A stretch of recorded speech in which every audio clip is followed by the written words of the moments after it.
evening, afternoon, morning, wherever you guys are at. We are here to bring back a much anticipated episode of Wrestling Recap, where we are recapping the wrestling through all the big promotions of the week. We're going to be talking AEW, WWE, and Impact Wrestling, and I cannot wait. But right now, I'm going to welcome my co-host, co-owner of the channel, and guest for this evening, Nate. Welcome. Greetings and beyond for you, everyone. How is your day? And I hope you're having a wonderful day as well. Yeah, we are. I'm doing great. Yeah, so like I went into Impact thinking, okay, this show's gonna be average, and it wasn't. It was so much above that. That freaking tag team battle royal was amazing, and the finish and then post was so good. So you basically get into the end of it where you got pretty much FTR, Red Dragon or Undisputed Era, and the Bucks, and you got three guys left, and freaking Kyle O'Reilly manipulates Matt Jackson and eliminate the opponent so he could throw him over too, and I thought it was so genius. and then post match, freaking the Bucks start getting pissed off. They're like, double crossed us. And yeah. RJ, what's up, buddy? RJ, what's going on? Oh yeah, we're doing good, so man. How are you? Good to see you, RJ. And so they get into that part, and then freaking Adam Cole comes out to split up the whole thing. And then Hangman Page comes out. And oh my god, this is freaking great. Hang on. RJ says getting better. Oh yeah, I heard you weren't doing well. Well, I hope you feel better, definitely buddy. out for you, dude. We hope you're getting better. Yeah. And you're resting, which is good stuff, dude. Mm-hmm. Yeah. So then, this is the part that I like. So Adam Page, he comes in and he goes after freaking O'Reilly. And then so he's looking at Matt Jackson, and Matt and Nick are just like, nope, we're staying out of it. Freaking, because they were about to fight anyways, and freaking Page gets the freaking Red Dragon first. Mm-hmm. And Adam Page just looks at him like, we're still friends. I'm coming after these guys.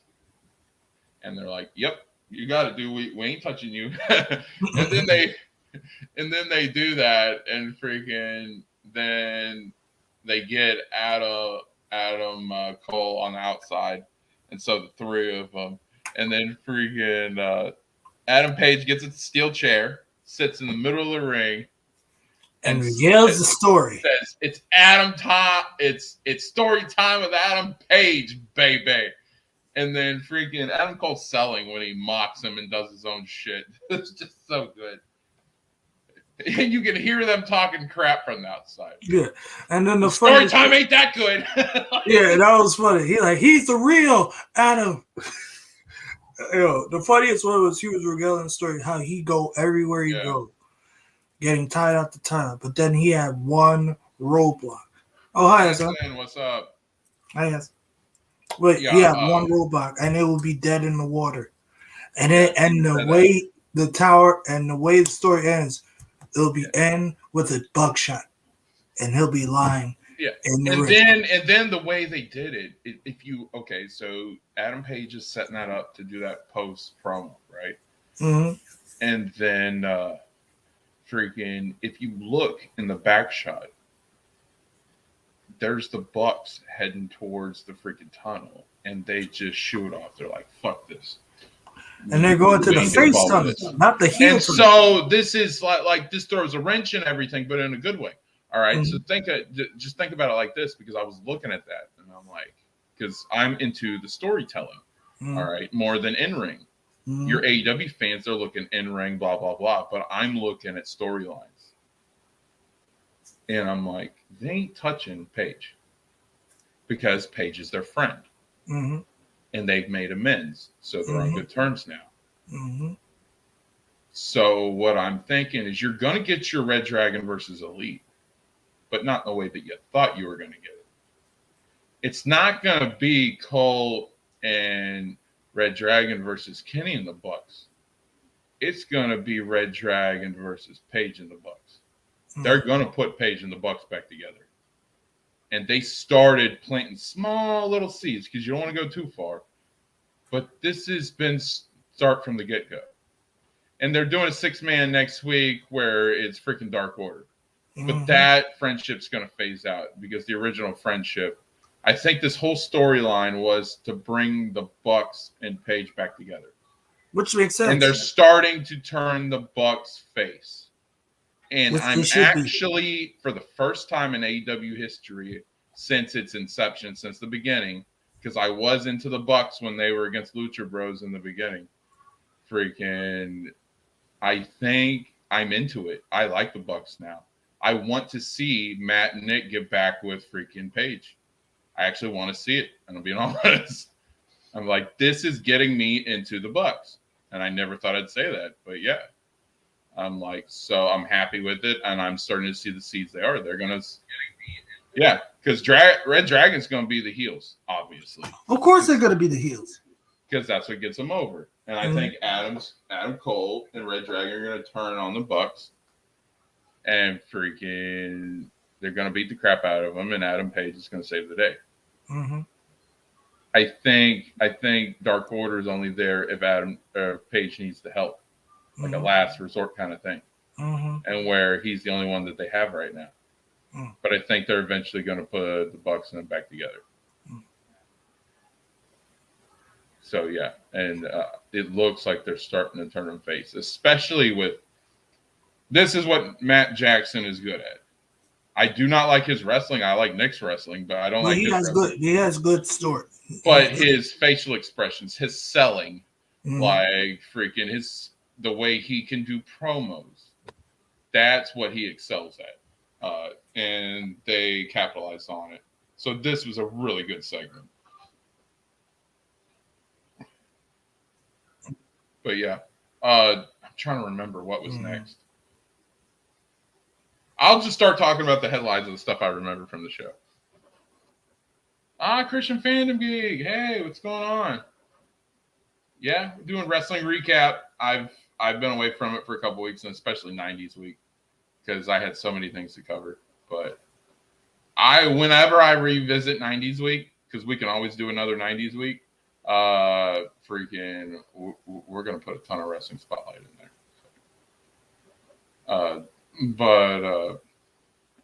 Yeah. And then, oh my God, we get the MJF promo. Oh my God, was this absolutely amazing. You got so many views. Is it a work? Is it shoot? Is it real? Is it fake? What is it part of the storyline? Like, this is good. So basically they show a shot from last week where CM Punk is making fun of MJF about there's a picture that they had taken together.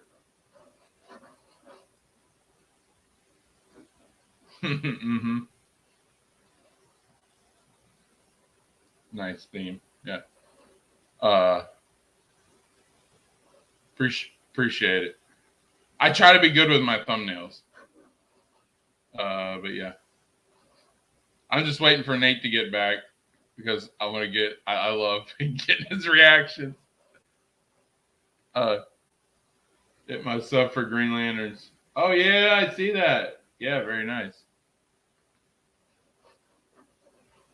But yeah, how are you guys doing?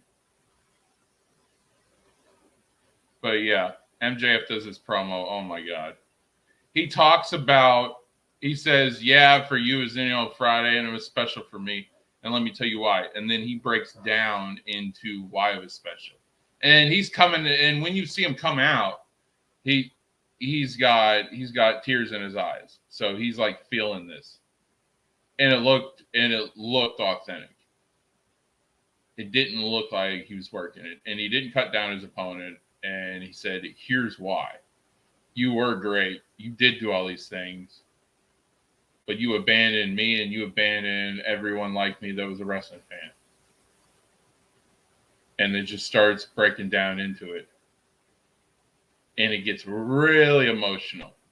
He talks about being bullied and how he got made fun of and all that for so long. And he got to meet his hero, so he didn't care that he got bullied because he could get through it because he got to meet his hero. And so, yeah, that hit with a lot of people. Oh, there he is. Hello. Yeah, sorry. Yeah, so he explains that why and why he's so determined on being the best, and that when CM Punk left in 2014, he let all his fans down because instead of going to another promotion, he just took his ball and went home because he could have gone anywhere. And that was just like, yeah.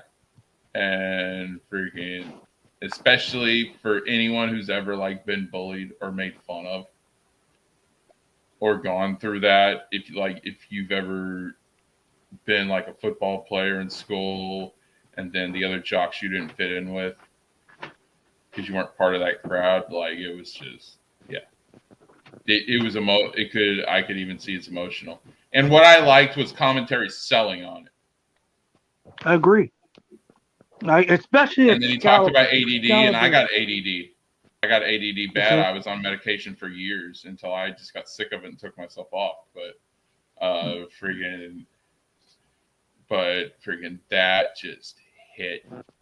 And freaking even Tony Schiavone has like 2 kids, and it's like, and Tony Schiavone rags on MJF, even though MJF hasn't really done anything to Tony.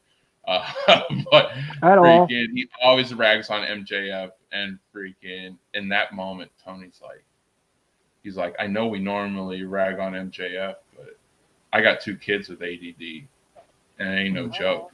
So I can understand. And for that moment, that was just like, for the person who normally rags on you, then they give, like, you got sympathy. And you can see the transition. He's going, I would say go babyface, but I would say he's going to tweener. He's going from heel that everybody hates to tweener. I'm okay. Now I gotta put my weight. I gotta weigh in here on this thing. I think there were people saying he was turning babyface. I'm not kidding. I don't think he was though. I think he was like, there's more of the sympathetic heel. He's still a heel, but he's more sympathetic now. They understand why he is what he is. But for me, dude, I love. Now Roman's a sympathetic heel. Freaking MJF, people were actually starting to cheer, and then the way they did it was just like, and then he says, I'm the best in the world, and I try to be the best in the world in spite of you. And that was it. And that was you letting, and that's why. And then if you remember back to last week, he didn't say words after CM Punk cut that promo. Mm-hmm. When he showed the picture of young MJF and him, when he showed that picture, he said the greatest day. And he said it was the greatest day in your life, but for me it was just Friday. And when MJF came out, he didn't say words. When MJF didn't say words, he came out and he had the same look and he had a tear in his eye. And I feel like for him, it was a slap in the face. It was a slap in the face for him as a fan, because that's the whole point. That's the whole point. Okay, you got these characters and stuff, but that's why he didn't say anything, because that was everything to him. And someone who at one time was his hero just freaking like totally trashed on him. and he didn't know what he was going through or anything. So when he came out this week and did the promo, he gave context on why he came out like that, why he was in tears, because you could tell his eyes were red when he was cutting the promo, and those tears looked real. Well, that was acting. He did a good acting to it. But that was acting at its finest. But yeah, like. But I said, if you're going in the storyline, then it was like that day meant everything to him because he got bullied and teased and made fun of as a person being part Jewish and like things like that. And Jewish kids do get made fun of, like especially when I was growing up. And then the part that I like the best, CM Punk comes out, no music, no bravado. None of that cool shit that CM Punk normally does. He just starts walking out there. And then he looks at MJF. He looks behind him. He thinks it's a freaking Pinnacle setup. But it's not. We know it is, but it's not. Yeah. I don't know. That's the great thing about it. You want to say, oh, yeah, it's a work. It's a work. It's a work. He's working everybody. He's going to do all this and that. And basically MJF says, and I'm going to outbeat you in the dog collar match because I'm better than you and you know it. And then freaking Punk comes out with nothing and is it true? Is it true? MJF just looks up and says, and then he says, it's true. It's true. And then he gets out of it, and then he just gets out of the ring and leaves. And like I said, I love because at that moment, freaking MJF could have taken a swing. He could have taken a swing because CM Punk was at his most vulnerable. Mm-hmm. But he's not gonna do that. I bet you in that contract signing, that's when he's gonna do it. No, I don't think he was gonna do it. Oh, what? I think it's going to go. Everybody else is doing their own thing, and we'll talk about that in a little bit. Everybody else is doing their own thing. I think that it's just going to go down one thing because back in the day, especially the first dog collar match when you had Piper versus Greg the Hammer Valentine, the freaking dog collar matches were fucking blood feuds. Mm-hmm. Two guys that hated each other with a passion would just freaking battle it out. And they would want to shed each other's blood in that dog collar match because they're hatred. And I think that's what they're doing. I think they're getting back to basics. This ain't going to be a faction versus one guy. It's going to be one-on-one. And what has made this rivalry so good is freaking the promos and them freaking dressing each other down on microphone skills. And I think it's just going to keep going there. And then whenever they do the contract signing for it, it's gonna be the most motivated that MJF has been. Because MJF didn't want to come into this match. He tried everything he could to screw Punk out of getting another match. Mm-hmm. So now that he's motivated to do it, you can just start cutting it that way. Now, when the match gets there, it might be a different story, but I think leading into the match, they're going to keep it one-on-one. What's your thoughts?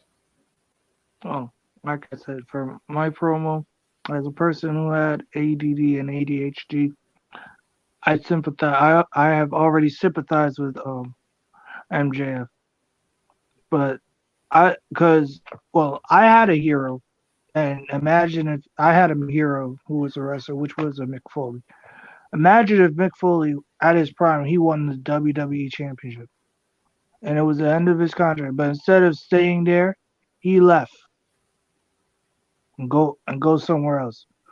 I would feel slighted too if I was in that situation. I like relatability. That's the best thing about it. That's the best thing about a wrestler is relatability. That's why I can relate people. That's why I can relate people like a Liv Morgan, like a Jay Cargill, like a Roman Reigns, like a The Miz, et cetera, et cetera, et cetera. Is that if you can give me your view and I can see it and I can hear it and I can understand it, that makes you a great wrestler. That makes you a great, not only a great promo, but a great wrestler too.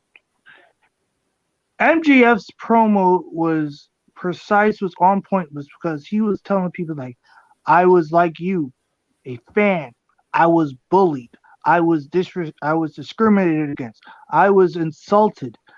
But the one thing I love more than everything, just like you, is that wrestling gave me a way out. It was my way out, and I had a wrestler that I believe in, that I look up to, that I inspire to be. And then he took his ball and went home. And he's like, if the so-called best in the world can give up, what's gonna be for me? So he like, Yeah. all right, I did my job. I went to school, blah blah blah blah blah. But then in the back of his mind, that admiration for him turned to hatred. So instead of doing it for him, he's gonna become a better wrestler in spite of him. Which was a callback from the 2002 one when he was doing his promo against The Rock. That he was saying that I am successful not because of you. I am successful in spite of you. Because they're saying like, but he's saying in spite of the fans, upper management, Vince, that when he had everybody in his way, which was like the Rybacks, like the John Cena's, like the et cetera, triple threat matches or steel cage matches, he overcome all of them. And Max did the same way. He went overcome because I remember MJF as a security guard at NXT with Samoa Joe. And he overcome all of that to become one of the vocal points of a one of the like pillars of AEW. Hi Jess, how are you? I hope you're having a wonderful day. All right. Now, then we have the most important one. No, I want to comment on that real quick. All right. Freaking, you were fortunate that you had Foley as your hero because I met him in 2011, and that dude is cool. So yeah.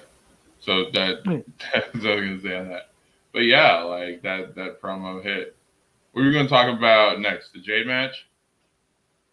No. I think next match was the Eddie Kingston Jericho. Oh yeah, that promo. Yeah.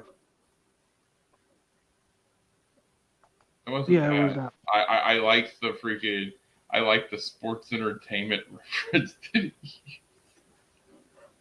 Which was funny. It's like I'm not a sports entertainer like you, Chris. I'm a wrestler. and then Jericho, and then you did not see that dig he did. You had a match against what's his name, and everybody was supporting, and he was talking about Cody Rhodes. I was like, that was funny. That was funny. That was a good one. Good burn.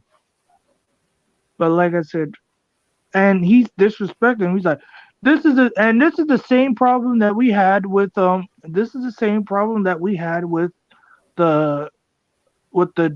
Bryan Danielson situation and the CM Punk situation.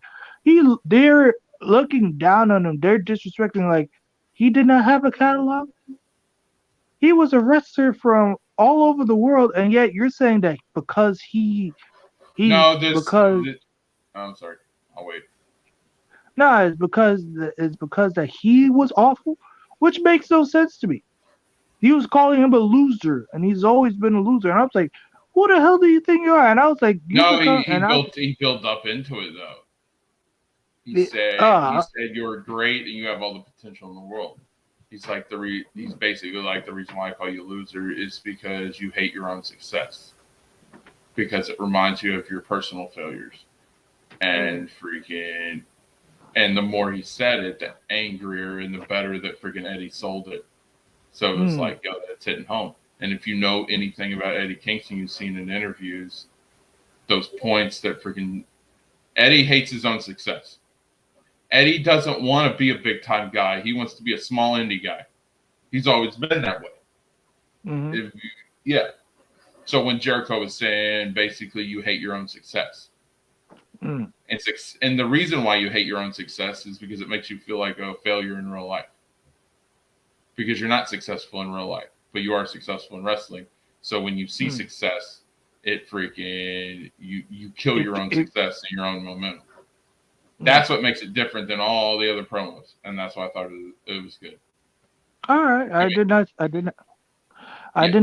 not see that way, but thank you for that observation. That's cool. That's the beautiful thing about this wrestling talk. We all have different perspectives. That's true. Like I try to look at it through your lens, and then vice versa. So yeah. Mm-hmm. But like I said, for me, I really can't wait to see this match. I love Revolution. This is your favorite. Mine is double or nothing because I love the people who comes out of that one. It's going to be very interesting how if Jericho wins, then I think this was going to build up Eddie Kingston because I believe he's going to try to go. You see why it's my favorite? Yeah, I do. You see why Revolution? Look at the matches. We're getting stacked matches already. And the fact that at the end of every show, they're like, it sounds like auction people trying to freaking list matches. I think it's freaking hilarious. It is. It's funny. It's like you can take your time. What would it take? An extra 90 seconds? You telling me you ain't got 90 seconds to run down your card? Yeah. Instead of just doing all that garb. But now, let's skirt on that. Let's go focusing on to the match to the very important one, which was the TBS Championship, Jade Cargill versus the Bunny. I don't know why they don't just call her Allie. It's a better freaking name, and she doesn't even do the bunny gimmick anymore. I know. I think the bunny gimmick was there. It's just it didn't. We remember we didn't see the end. She didn't have her entrance. You know the deal. But I'm telling you, Jade is becoming a million. Jade is like each match is like she's getting better and better now.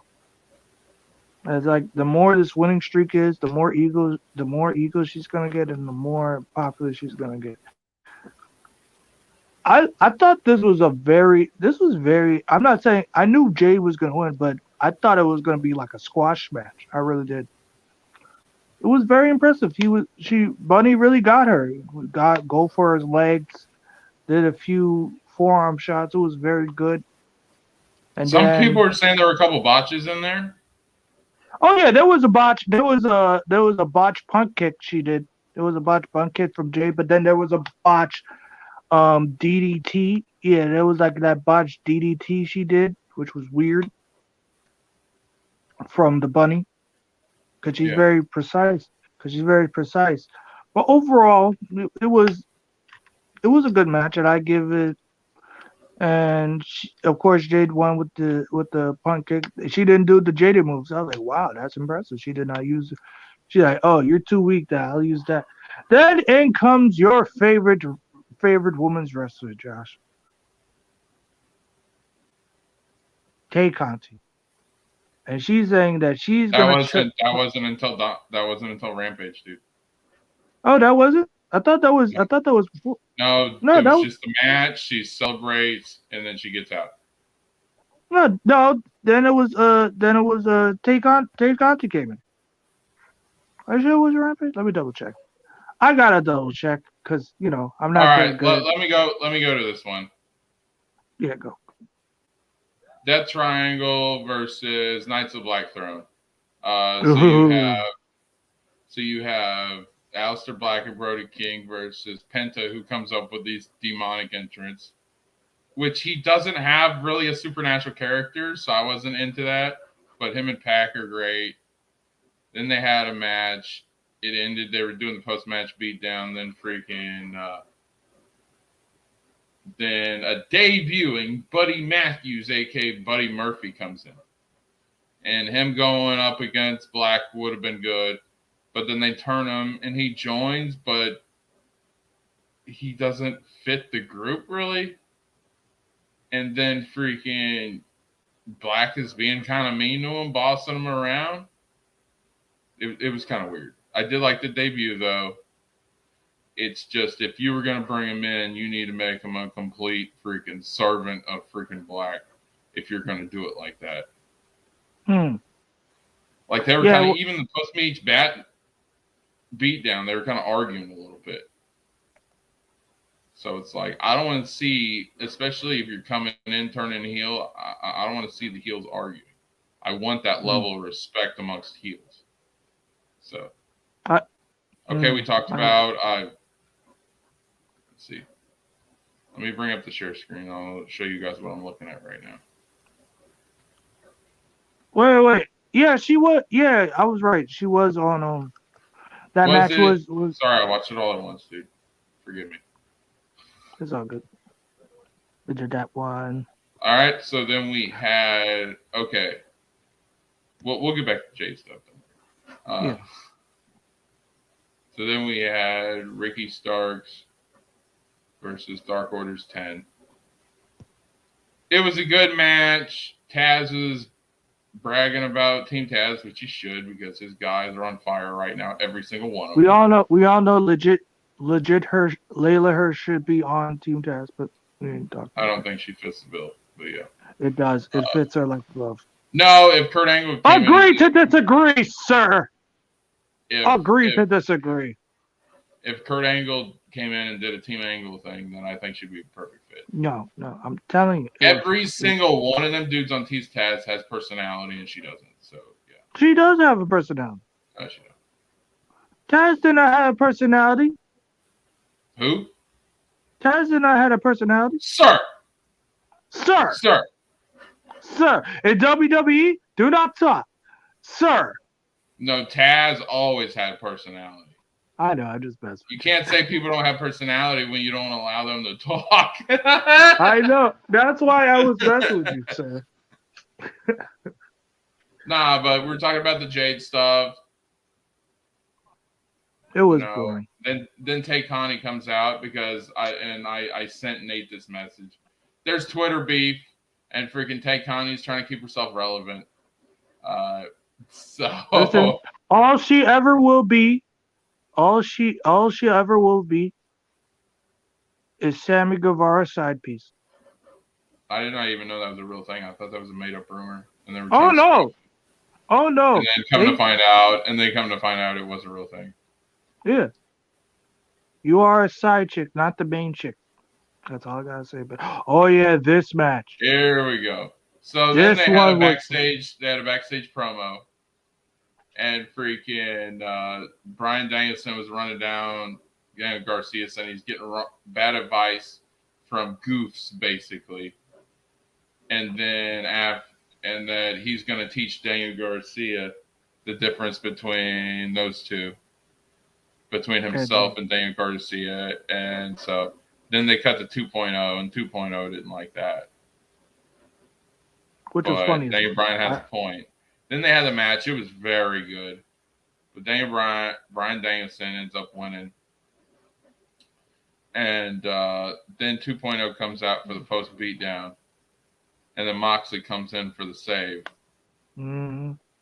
And Bryan Danielson says, "You want your match? You want to bleed before we can be a team?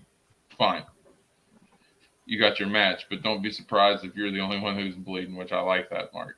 And that was pretty much it. There wasn't much into it. They've already built that storyline up. I know that Mox was supposed to turn heel, or maybe they're turning Bryan Danielson back face. It can go either way. I'm not sure. Either way. Keeping it in the middle. So I don't think they're going to turn Mox heel, though, because it's not like Bryan Danielson. He just recently come back. No, and they're not going to turn him heel. He's too popular. They're actually doing good stuff with Mox now. Mm-hmm. As much as I liked him and Eddie Kingston, putting him in a tag team don't work.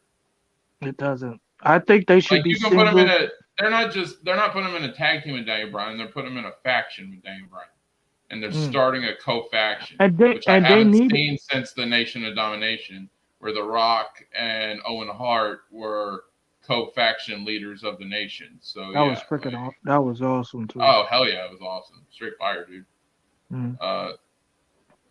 Also, I forgot. Also, there was also a backstage segment with Keith Lee and Ricky Starks and Hop. So Yeah, nobody gave a shit about that. The yeah, freaking I Ricky like it. Starks is running down Keith Lee, trying to act like, you, when you start here, you go back to nothing. And it's like, dude, you're gonna get pounced out of the fucking arena. You keep running your mouth. Pretty much, yeah. Next, Yeah. Okay. So let me because that was Dynamite. Now we want to go to Rampage. I thought this Rampage show was really good. It kept me hooked. It was short. Jericho wasn't completely bad because he actually gave Excalibur time to talk. I thought Excalibur was actually really good. And if anybody knows me, knows I hate Excalibur with a passion. So, but you gotta give the people what they want. You gotta give the people what they want. Yeah. and I will give the people what they want. All right, we didn't get hooked this week, which was kind of a bummer. Yeah, but we had to deal with the insufferable vacuum cleaner known as QT Marshall. Yeah. He's okay. He's not on TV all the time, so I'm just like, it's fine. Nah, it just feels weird now. It just feels weird because I'm so used to seeing Brandy out of nowhere, and now that they're not there, it just feels weird now. I miss Brandy. Hot I take, don't. but that's just me. I was always a Brandy I fan. don't. I like I their don't. Zine Styles and friggin' NXT. I thought she's beautiful. She has a great personality. No, I'm a Brandy fan, dude. Just like I'm a Stephanie McMahon fan, I'm a Brandy fan. I like a shot of Brandy on YouTube. I'm still subbed to her channel. I'm a huge Brandy fan. I think she has personality, and that's what you should emphasize is the personality. And everybody's like, oh, well, she is a crap wrestler. I'm like, dude, she's a sports entertainer. I'm like, yeah. It's not that people hate sports entertainment. It's that they don't like WWE's version of sports entertainment. They don't like the heels always being on top. You should do it. And what made WCW NWA good back in the 80s is the fact that 1 week the face would go over, 1 week the heel would go over. 1 week the face would have the better promo, 1 week the heel would have the better promo. You want to do exactly. It was variety. 50-50 booking is fine, but you got to be consistent with 50-50. You can't just do it up your ass for no reason. Like, and as you like to say, my friend, that's the problem. Yes. And it's fickle. Change it. I'll be right back. I'm going to give me another drink real quick. You guys talk. Okay.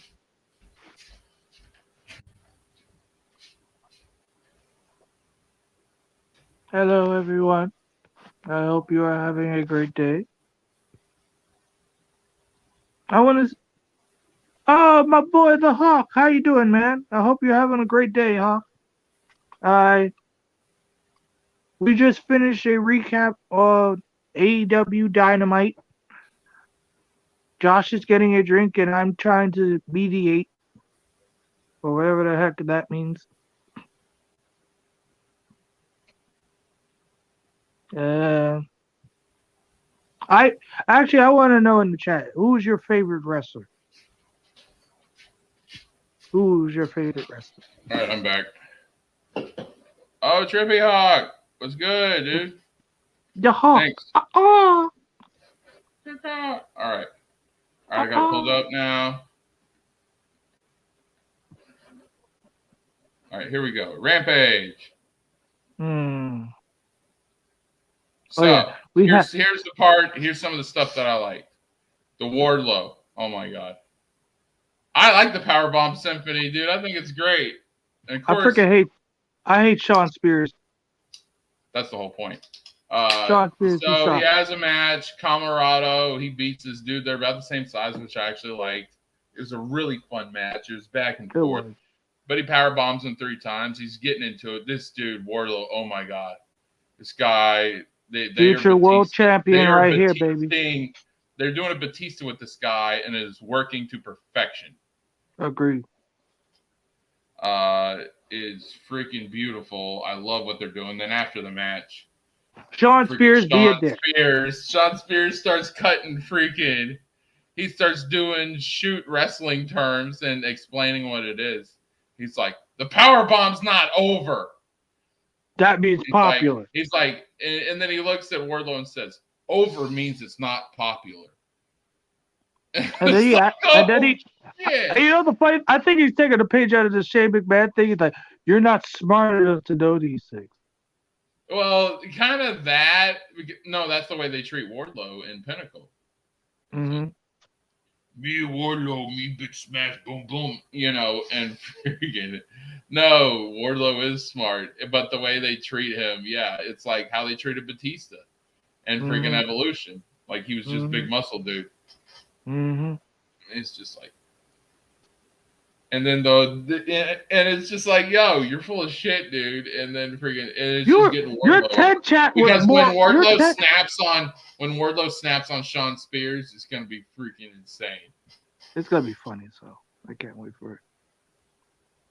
I think the reason why he didn't touch him yet is because I think they're gonna pull the trigger on Wardlow versus Shawn Spears at Double or Nothing in May. Garguts, what's up, my guy? All right, what we got? Hey, Garguts, we just covered. Okay, so let me tell you where we're at, Garguts. We just covered Dynamite. Now we're on Rampage. We're gonna do AEW, Impact, and WWE for the review. Wait, Rampage? I thought it was a video game. Rampage is a video game. Not that kind.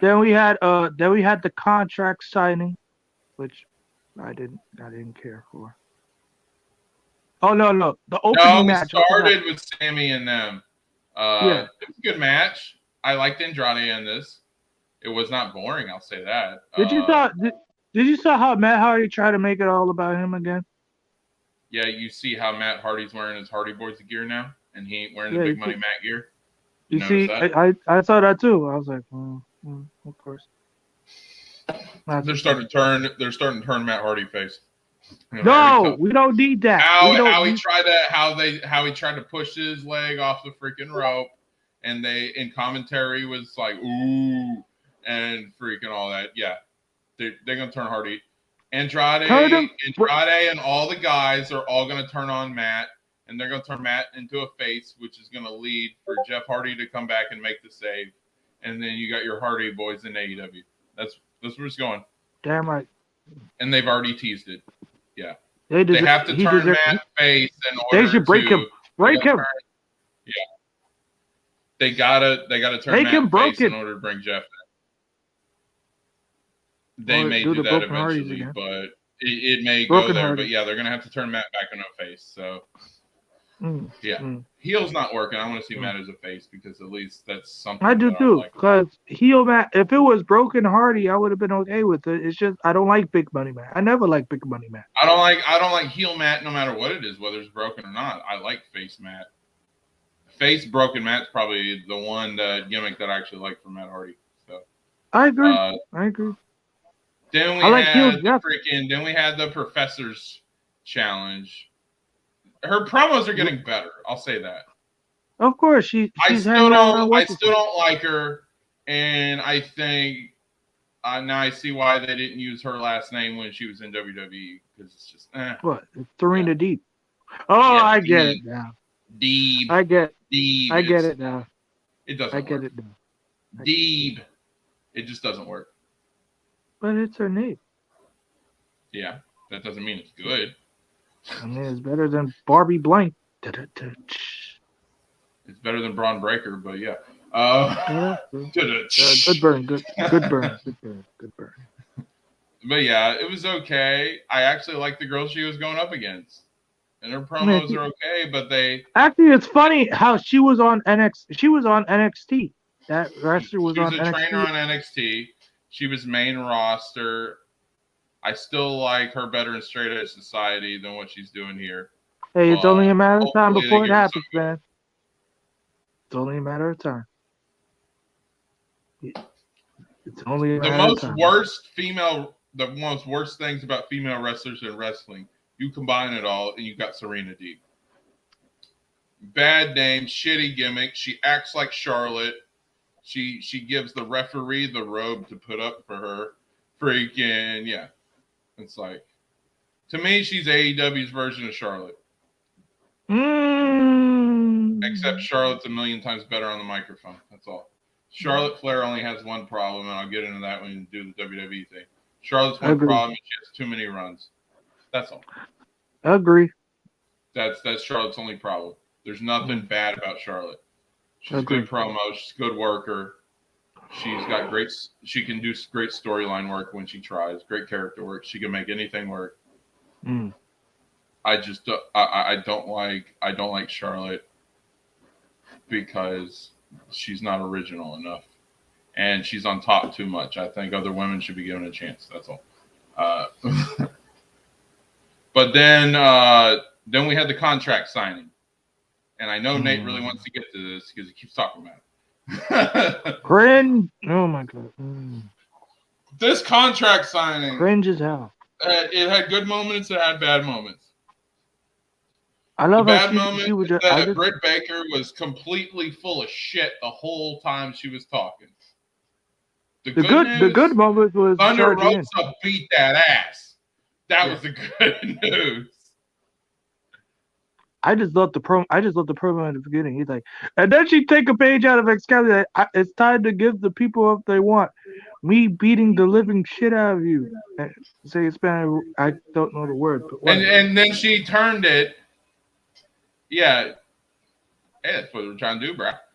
And then, and then Britt tried to turn it like you're obsessed with me. No, Britt's obsessed with the fact that anytime someone mentions Thunder Rosa, Britt gets triggered.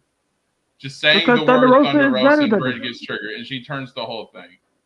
And then, like, this was a good segment, but I'm gonna get into why it was a good segment here in a minute. All right. So then we have that. She's talking, oh, I made this women's division. I made it great. You're not on my level. You didn't get opportunities. And I'm like, well, freaking Thunder Rosa didn't have to kiss Tony Khan's ass. That's why you get your and also her YouTube when she does wrestling on YouTube is viewed a lot. No, I like this from Britt because Britt is casting down YouTube and saying that wrestling on YouTube is irrelevant. It's good heel work. There is truth to it. It's like when people try to judge you if you read comic books or not. Because most of a fandom they don't read the comic books. They just go off of what they see. Freaking YouTube is not, okay, you might get several 100,000 views, but it's not in the millions. And what makes something relevant is when it's in the millions. And so, yeah, that's why she made the reference. I got why she did it. Yeah. And so that was good from Britt. But, like, okay, if you're trying to get the heel over by saying a bunch of bullshit that everybody knows isn't true, then yeah. But then, like, some of these stands take it as fact. And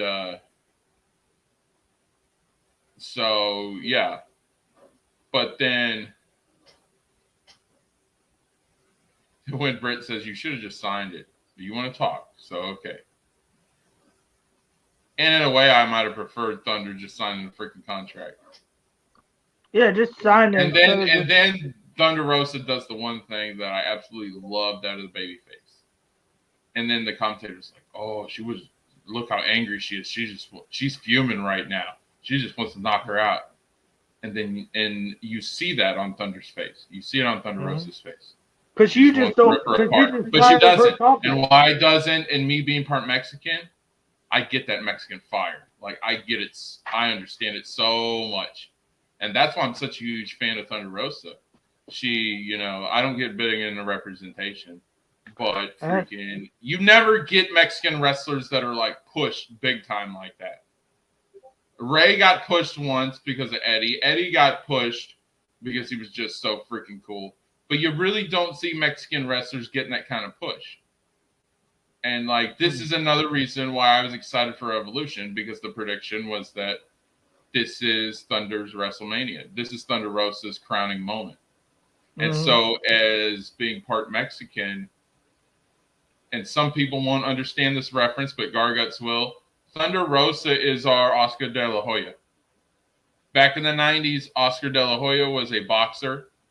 And I know he, Oscar. I know. yeah, I know. and he was a hero in Mexican culture. He was our hero. He was the face of boxing for the 90s, freaking when Tyson wasn't on top. And so he was a huge role model and inspiration. And I think in women's wrestling, Thunder Rosa is like that. And she's an amazing babyface, and I love everything she does. And I hate the fact that they had to hold off on her until now. It's not killed her momentum. I think she can get it back because she's gotten it back already. So yeah. Freaking, and then the thing they do with Thunder Rosa is she starts she's waiting for Britt to sign. And then you see it, and it's like, that's why she hasn't attacked her. She wants Britt to sign that contract so it can be official. Once she signs that contract, she's going to beat her ass. And then as soon as she puts the pin down, freaking Thunder Rosa goes full Keith Lee with the freaking crossbody, and bam! So it was freaking until her cronies came in. Yeah. And then the cronies come in, right? Which you knew the cronies. Because they were right there anyways. You knew the cronies. But then she has hers, which was... And then Mercedes Martinez comes out. Mm-hmm. And this was freaking awesome. Yes. Now Mercedes Martinez is going to be the badass face that I've always wanted her to be. Which they should have done. She's going to be the badass face, and they going to put Thunder Rosa and freaking Mercedes Martinez together. And I can't wait for it. I have always wanted Thunder Rosa to have a Mexican faction. And so putting her with freaking Mercedes Martinez, absolutely amazing. I love it. They look good together. Mm-hmm. Freaking, that'd be freaking cool. So they end up taking over and freaking getting upper hand on the heels. Yeah, freaking cool. Then the main event, which was... Let's see. Yeah, let me do the share screen again, guys, because I was doing this every time we emphasize freaking bullet points. So let's get back into there. So now it's time for the main event.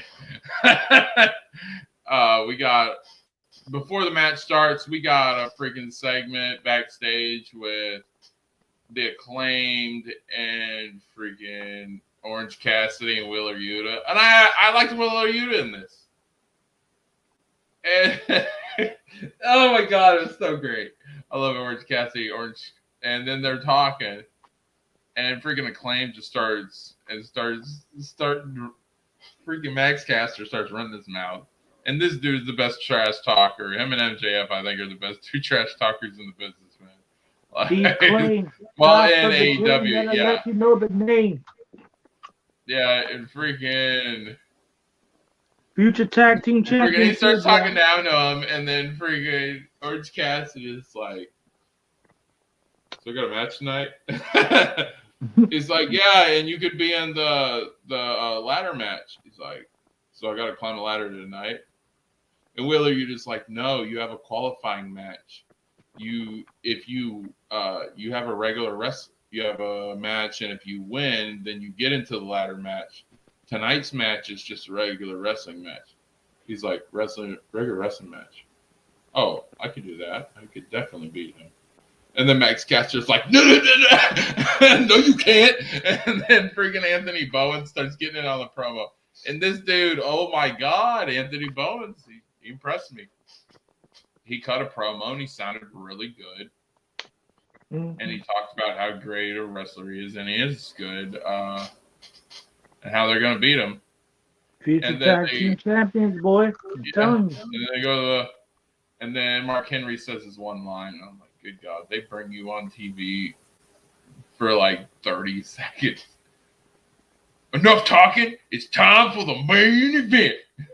It's freaking great. I tell you, that's my I'm telling you. It was freaking. Acclaim did their to the ring stuff. It wasn't bad. It just didn't hit like it normally does. Of course Not it that didn't they're hit bad. because They it's claim they're Orange amazing. Cassidy. But when they have tag teams to rap battle against, oh Yeah, no, but I the forgot. Like when they have tag teams to rap battle against, they're really good. I just don't Yeah. think they have anything on Orange Cassidy right now.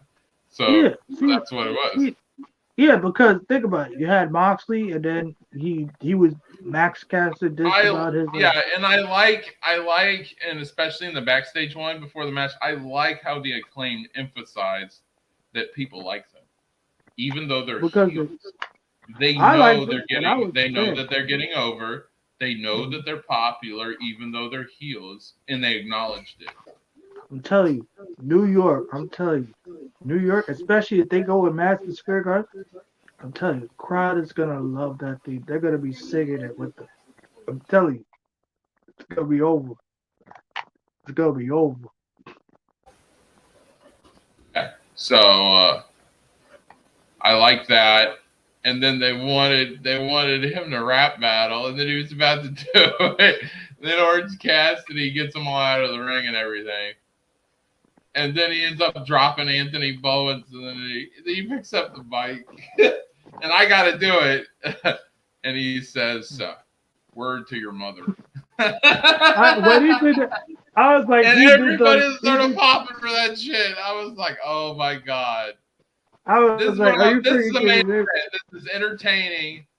This is good sports entertainment at its finest, dude. It was beautiful. I loved it. Like, this Rampage show was actually really fun.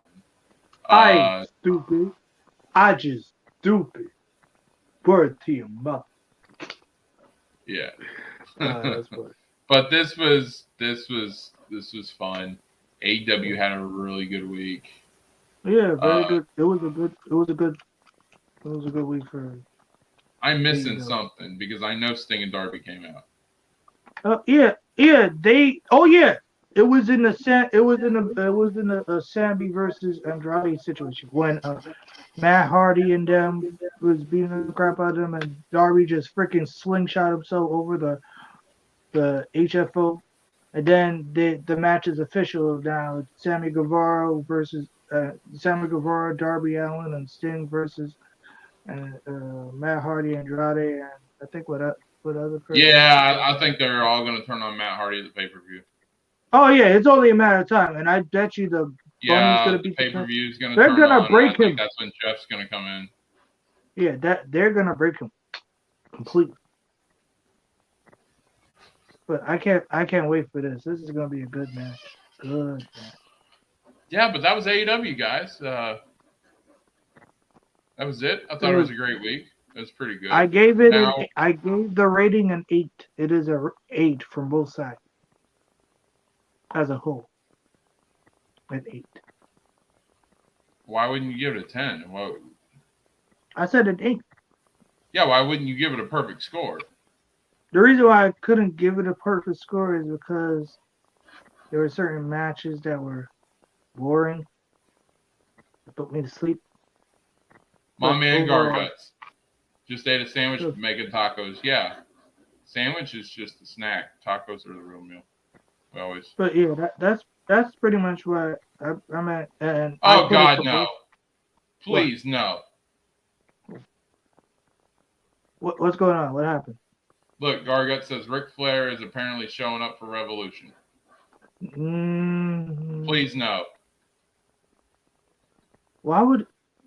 So wait, Gargut's got. So let me get this straight. You're saying that Ric Flair is going to be the next investor for it's going to be an investor for the HFO? No, please, no. I know I'm doing the freaking Office meme. No, God, no, please, no.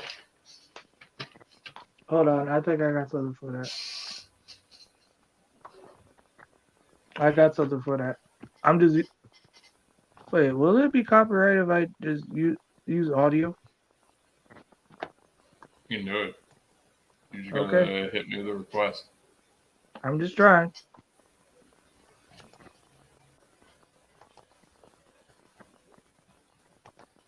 This is from my buddy Josh.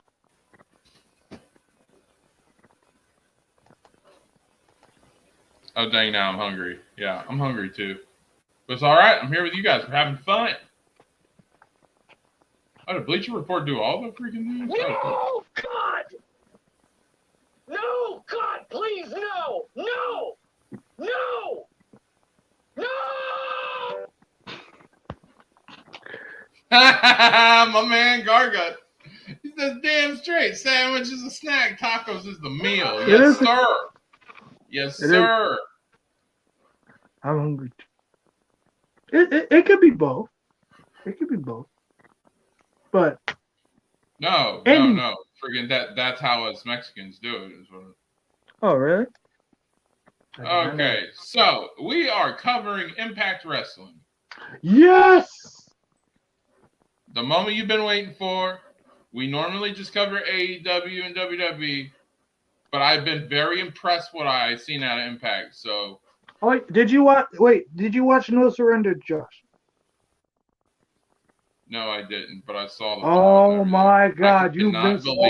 cannot believe that they turned on Tama Tonga. That shocked me. Mm-hmm. I I did not see that. He was the last. He was the last of the forces of Bullet Club. So that's Well, Bullet funny Club to me. was his thing. Like how you gonna? That's like trying to kick God out of heaven. Like how do you do it? Consider it under new management, Josh. But you can't have Bullet It's Club under without new Tama management. Tonga. Under new No, management. for real? It's Yeah, not. under new It's management. Tama Tonga's group. But now it's That's like now trying to Jay do White's DX. group. That's like trying to do DX without Triple H. Actually, It's like trying to They do the did it with NWO Tucker. without Kevin Nash. you still got Hogan. Yeah, but Hogan was the figurehead of the group. He never was the creator. Anyway, I am jumping for joy. Freaking, oh man, I love No Surrender, and finally Impact did what they should have done a long time ago. They turned Eddie Pushy Edwards. Slater, yeah, like this is And good. Pushy Slater Start too. off with Moose cutting a promo. And he's talking. He started explaining why these He is the acts- best wrestler, best champion of all time. Which is good. I don't know about the GOAT. He is a but, beat. He is a Bacat. He is a Bacat. Okay, potential GOAT. Okay. He is a Bacat. He's Best up there, champion though. of all time. I'll give him that. 1A, 1B. Currently, he's an amazing champion, yes. But And he TNA's had a lot of amazing champions. As far as the Impact era, yeah, he's probably the best. You're talking if you're throwing TNA in there, it's debatable. Okay, I would put him up. okay. I would put him He's up. fourth. I would put him up with AJ. He's fourth. There's AJ, Kurt Angle, Sting. That's it. Joe was good, so yeah. Oh yeah, but that was. That's where But we're I gonna- I that's will where not we're give. gonna I see will it. not give Joe because he had one title. So I put him. He's still top 5, but he's not better than this right now. Yeah, but I could agree with that. So now So He he was was explaining all the people that go against him have failed careers after they failed to beat him, and explained it, and that was really good. yeah, he talked about Eddie Edwards, how when Eddie Edwards lost to him at Turning Point, he had changed and he has betrayed Impact Wrestling. And then he talked about Matt Cardona, aka Mid Cardona, when he lost to him at Hard to Kill. He changed himself, and he even stooped so low as to beat Jordan Grace with a steel chair.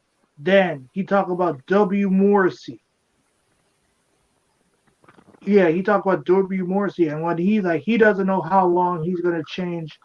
He's gonna lose his mind. Yeah, Then he because talked if about- you know anything about Big Cass, he used to have substance abuse issues. Yeah, but So also it was yeah, like as a heel, okay, it was a little bit uncomfortable, but the heel should make me feel uncomfortable. mhm. Freaking. and So then yeah, in that aspect, it was really good. and then he talked about Josh Alexander. Say after I beat him, uh, Bound for Glory, he became a loose cannon, and he is not out of Impact Wrestling. I just love every minute of it. He's like, whoever face off against me, their life is turned upside down. Then comes in Heath Slater. I Heath like Slater. this because you didn't feel like Heath was coming for the title at first. You Uh, just uh, felt uh, like he was gonna blast the freaking leader, the locker room leader, for not being the leader he's supposed to be. And mhm. then freaking this is the part of Moose's promo I didn't like. It's like, I don't care about any of that. I don't care about Impact Wrestling. I don't care about any of you.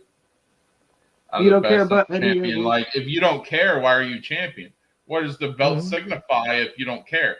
It was good heel work, but yeah, it's just. Yeah, I I don't would have care said about your something ugly like, ass kid. I mean, like, I would have been like, yeah, I'm the leader, and I do care. But if you pieces of crap are so weak, then you don't deserve to be on this roster. I thought you could have taken care of Honor No More yourselves, and I would have Exactly. cut down the talent as a heel. I wouldn't Mm-hmm. have said I just don't give a shit because yeah, You're like, what he should say, like, what would have been a great promo is how he could have hey disrespected, Dargus, he could have disrespected the thing, and he's like, oh, how come your best choices, look at who you had to face off against Honor No More. Rich Swann, the last time I saw him, he was getting his ass kicked by me. Willie Mack, a joke. He would Rhino. I mean, now I would have been like, you put your faith in Eddie Edwards, and I warned you about Eddie Edwards.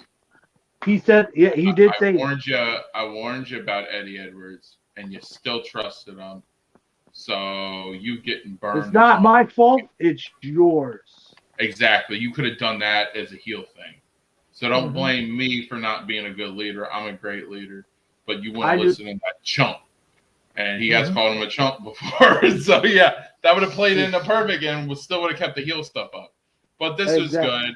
And freaking Heath says, you're a bad leader, and I'm coming for you for that because this locker room needs a leader that'll stand up for them against. They're still trying the invasion angle. It's not what it was, but yeah. So yeah, but it was good. They're pushing Heath.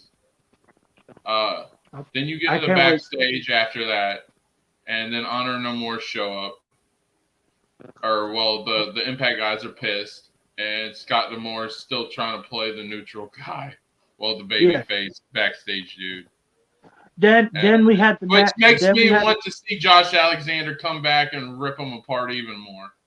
Which I know. I think that's what they're building. I think they're building Scott D'Amore versus Josh Alexander. I don't think Josh Alexander is going to let this crap go. Then we had the match between what is it? Hardcore. Oh no, we still got the promo segment. So we get backstage and he's saying, "Well, Rhino, you can get your hands on Eddie Edward, and we're doing another pay-per-view next week." Which is like, what? Yeah, they just had a pay-per-view, and now they're gonna have one a week from a week from yesterday. A month? No, I think it's a month. No, it's a week. 9 days. 9 days from when they filmed Impact. That's weird. They're going head-to-head with Revolution. Wow, that's foul. Yep. That's why all their pay-per-views are on Impact Plus now. They're going head-to-head with AEW's pay-per-view next week, this upcoming weekend. All right. Interesting. That's what they're doing. So yeah. Then you had the well, match. we still got the other part. And then so Moose is coming on by after Honor. Oh yeah, Honor No coming More. in, and he says, and No. He said trying to no. congratulate him and everything, and he says, I have no beef with you guys. I have no issues as long as you guys don't do two things. He's like, don't get in my way and don't come for my title. And then Matt Taven, who's like the leader of this group, is like, you got it, champ. Nah, you also forgot one other thing. He was talking. Scott D'Amore was telling you that. Listen, you guys won. You guys won the match. But I told them that they're not gonna lay a finger on you. They're not gonna lay a finger on you until the 6-man tag. After that, I hope they repeal them from them. And then Moose came in, talk about how we're not gonna I'm not gonna be part of the situation. I don't like you. You don't like me. Stay out of my way. Or don't challenge for his title. Will be problem. And then Scott D'Amore said, "What happened? Like, don't stay out of my way. You thinking this was a joke?" Eddie Edwards betrayed Impact, and you're making fun of this. And he's like, maybe he was right about you. And then he made it official. Heath versus Moose to sacrifice good luck chant.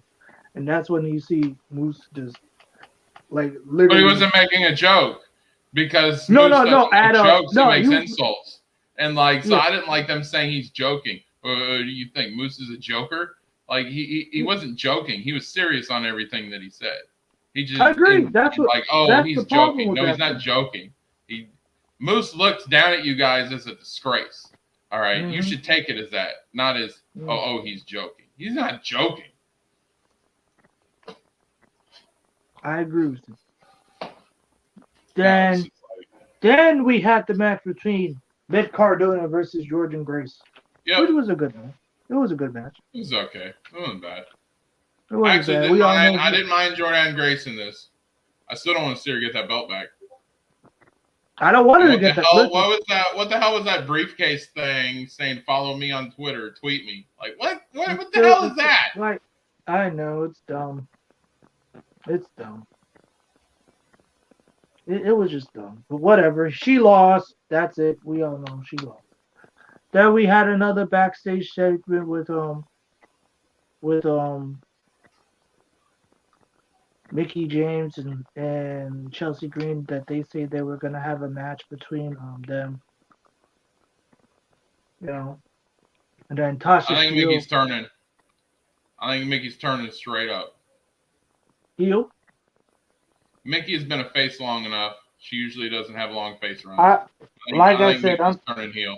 I think we're all assuming that Chelsea Green's turning heel because she's laying this freaking "I want to be your friend" thing, and also Mick Cardona thing a little quick. But I think it's going to turn the other way. I think it's Mick Cardona. I think Mick Cardona is gonna. I think it's gonna happen. I think because of Matt Cardona and because of the thing, I think because they're not involved. They're not involved like that in the story. Oh, they're involved. They were involved. They're split in their own ways and everything. So yeah. All right. They were involved, but people assume that because they were involved in a main story and Impact at one time that they're just stuck there. And Right. it's just like Naomi and the Usos. So yeah. All right, we'll see. They get involved with stories every now and then, but yeah, I think they're making you think. I think they're doing a rope-a-dope. I think they're making you think they're going to turn her heel and they're going to turn freaking Mickey heel for shock value. And then we had a match with Lady Frost versus Deonna Purrazzo. Great. Good. I could not give a crap less about this. Lady Frost is supposed to be great. They really need to do something with her. Yeah, they made her a joke. Yeah, I don't like carny wrestling. And then you want to talk about joke characters that are freaking hilarious. Then we had Zicky Dice versus Jonah. It was cool for all you Jonah fans. I don't like the one name characters. I just don't care. I Sting like works Jeff because Cobb. it's Sting, but like Jonah, Jeff Cobb is better. well, that's two names. Yeah. Bronson Reed in NXT, he was okay. I was Yeah. never like a huge fan. It's He always wasn't. like those mid characters. I don't fully invest, but they're cool. Mm. My God. See, that's the thing about Team Impact. There weren't that many great people on that team, so them losing was one It was obvious. it was only a matter of time. So we had Matt Taven, Mike Bennett, and Kenny King versus Sabin, Rich Swann, and Willie Mack. Mm. And I just don't care for Rich Swann. No I one cares think they about try to it. push him so hard, and he's just, to me, he's not a top guy. I agree do with that. like them doing stuff with Willie Mack. I like Willie Mack. I like Willie Mack too. I've always been a fan of him since Lucha Underground. And then Sabin's been pushed so many times. I've seen every Yeah. iteration run of Sabin. I loved his stuff against Kevin Nash back in the day. Hey, Sabin. Like, yeah. Sabin's cool, but he's like the Charlotte thing. He's cool, but he's had so many runs. You just Mm-hmm. if I'm not seeing a tag Not as team mu- run, out not of as much Sabin, as I Eddie really don't Edwards. care. Not as much as Eddie Edwards. It's close. You're probably right though. Eddie Edwards probably has more pushes, But but then It's now close. there's gonna be but now there's gonna be a match. There was a backstage promo with how you saying that he was saying that he's the traitor. He betrayed everyone, but like I betrayed Impact, but he's the one who betrayed Impact. He's like, I don't care about his apology or why he did it. Come next week, it's him and me. So it's gonna be Steve Macklin versus Eddie Edwards next week. Then there was the 6-man tag match between Honor No More versus Team Impact. Honor No More won again, didn't care. Mac Bennett won. I was jumping for joy. Then we heard Maria Kanellis, did not care about it, her promo talk. Then Eddie Edwards showed up. And he explained why he did what he did. He that part I explained missed. he Go ahead. explained that.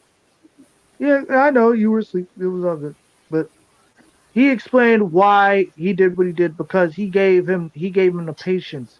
He gave him patience. He waited time and time for a shot.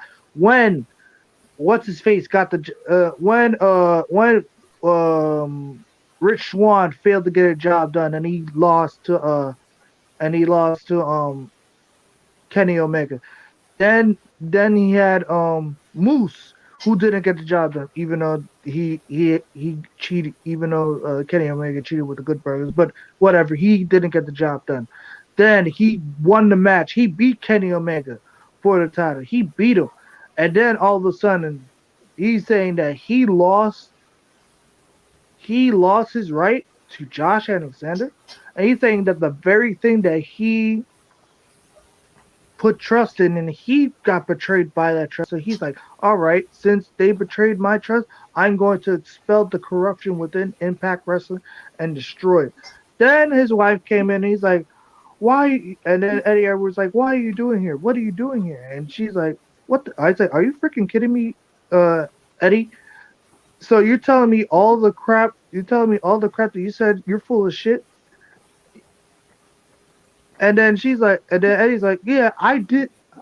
It was full of shit because I fought and did everything in my power to become the champion. And he's like, and then I waited. And she's like, yeah, you did wait it. But you also told me that you got to be patient and have faith and then everything will come true.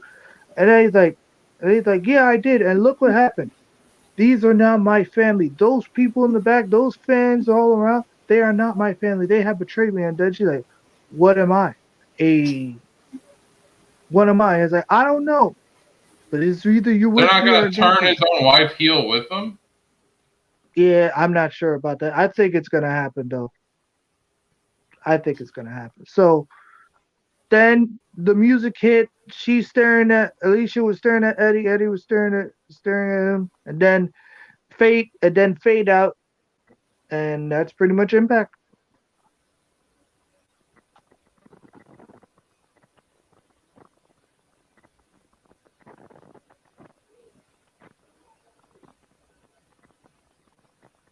Okay. I get so I give it a solid. I give it a 9.5. It was a good. There were a few filler matches I didn't care for, but overall, this is a 9.5 for me for Impact. You gave a 9.5 for Impact and a 7 or an 8 for AEW. I gave it an 8, and it's because I'm judging both shows, both AEW Dynamite and I got to give AEW a little higher than that. Okay. All right, we'll go with the 8 for AEW, and we'll go 0.5 for freaking Impact. We'll see. They had 2 good segments. Yeah, 2 good segments, but Impact Wrestling had 2 good segments on the whole freaking card, and they went 2 hours. The freaking main event stuff was good, and the freaking faction stuff was good. That's it. But it's still overall a show. In a 2-hour show, you got to have more than 2 good segments. That's my point, and that's why you're not getting the 10. All right. I said a 9.5. I'm not giving it a 10. You might as well shield your ass off for that and gave it a freaking. Oh, 10. Stop it, sir! That is malarkey. Because AEW itself had better segments than Impact. And Impact's a more I agree, show. but another problem with Impact is that when you saw the Moose promo, you could really see the flaws of Impact's production value. Because I could hear people talking in the background to Moose, like the fans. I don't want to hear what fans in the crowd are saying, so it felt like such a that's the problem with these show. But that's the problem. Moose is cutting the promos, and then all you hear is, "Yeah, Moose, you got the facts going." It's like, what the fuck, dude? No, and then you hear the guys like, "Yeah, Moose, you're the best." I hear it. But the thing about it, but like I said, the thing about it is, I blame that on Anthem. Yeah. They're trying to put these bingo hall matches and make something of it, and that's always been a problem. The business, dude. You're making money. Put some money into it. Something. They're cheap. Anthem has been cheap for the longest time. Yeah. It's just, but come on, overall, overall, like I said, I'm not saying I'm not saying AEW was bad. I wasn't saying that. It's still good. It still was but I'm judging both of them, both Dynamite and Rampage at the same. I'm judging both of them. No, it was really good shows. Freaking Impact. Yeah. Their main event felt more prestigious to me. Mm-hmm. And the factions in Impact are actually good. Unlike AEW, where most of the factions suck. Except for Red Dragon. So that's why I had to be impartial. I had to be impartial on that standpoint.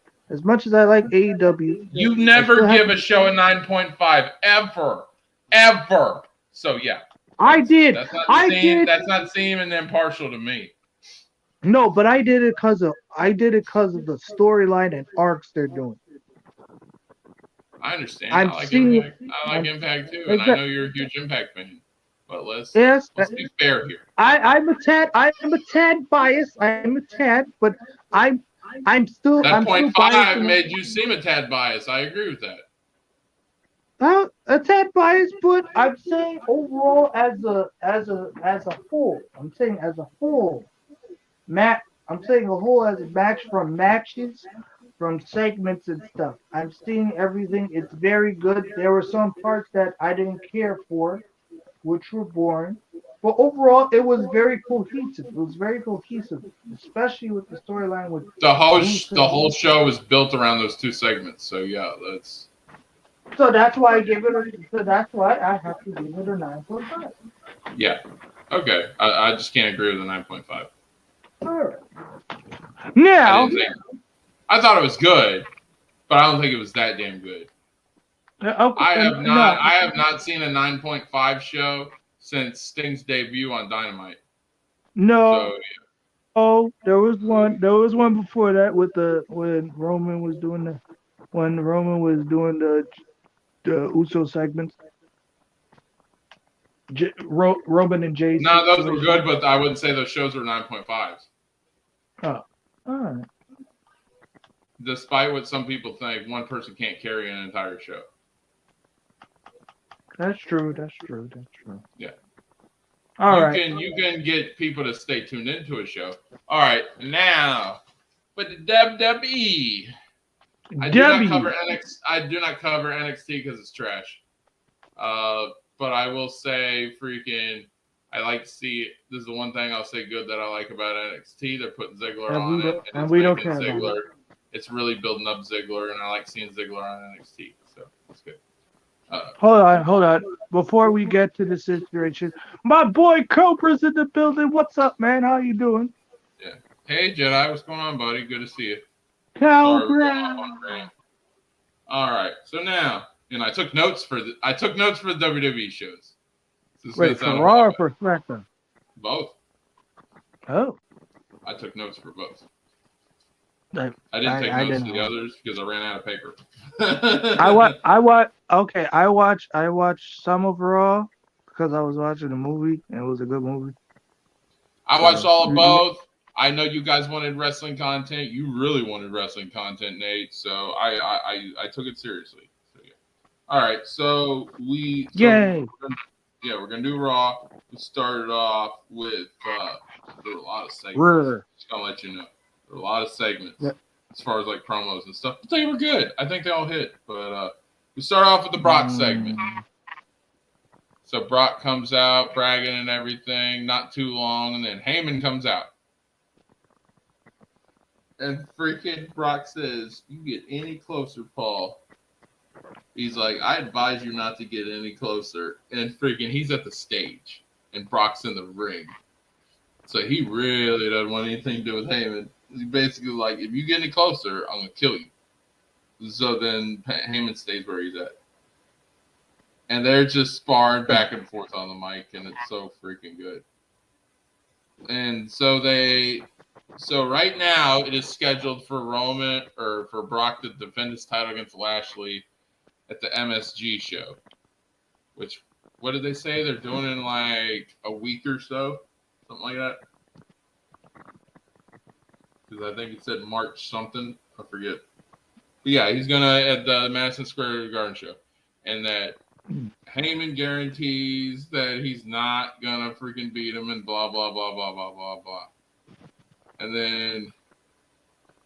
then Brock Lesnar says, "I know where I'm supposed to be. Despite what you might think, I don't need you." Like, it was just great. I love it. Which is true. Yeah. He's right.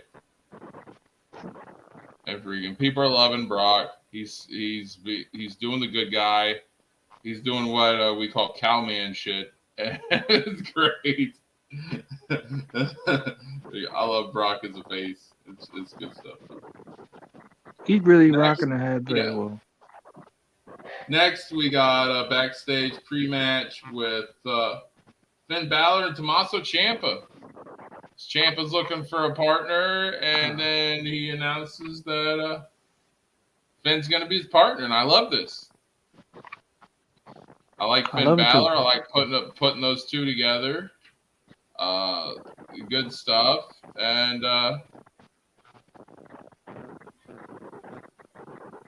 freaking Balor says, "I know we have our problem." Oh, I can't do it. I can't do my Irish accent. But he says they have their problems, but he always respected him as an NXT talent. You don't forget where you where you had your start, and which I definitely agree with that. That's what I say all the time. And that they're gonna go out there and beat the crap out of freaking Dirty Dogs. And you know what? They went out there and they beat the crap out of Dirty Dogs. It was good. Dirty Dog. I like all The Dirty I like all the Dares? It's not- competitors in this. it's not This like- was fun. They should have been doing It's not this like a instead fight. of 6 months of freaking them versus the Mysterios. All right. This Please, was fun. please. I enjoyed it. I love Ciampa. I like Finn Balor. Huge Finn Balor fan, by the way, for you guys who don't know. Freaking, I liked Ziggler's work in this. He's starting to act more serious instead of like Shawn Michaels 2.0. Dolph is starting to come up with his own shit finally. Bobby Roode is Bobby Roode, always amazing. So I like this. What'd you think, Nate? Well, I wasn't there at the time. No disrespect. I wasn't there at the time, but I saw the end. So I did. So Fine. I am. Yeah, it's a year. But yeah, you can do that part. But I was there like for the segment though. That's fine. Yeah. All right. Yeah, I thought it was pretty good. I think you look. Probably Nate got some internet issues, so who knows this. He'll probably be back in a minute. But yeah, I thought it was fun. Pretty good match. It was fun. Then we had well, hang on. You guys still in the chat? You guys still in the chat? I'm waiting on Nate to come back. Then we had Miz TV, and it was fine. Miz was making excuses for everything. Then said he had a partner, and that partner was Logan Paul, and the Mysterios were the guests. So then it's him and Logan Paul. They end up laying out the Mysterios. Logan Paul looked like $1 million. And yeah, that's about it. Garguts! Yeah. If you ever want to join Garguts, I sent you a streamer link to your DM'd you streamer. So there you go. Hello, everyone. Logan Paul Yeah, sucks. so I was talking about the Miz TV segment. It was fine. They made Logan Paul look good. Logan Paul sucks. Logan Paul's a heat magnet, so it's freaking great. Hate the Paul They made brothers. Hate both of They them. made that dude look as OP, or if not more than the Miz, which is good.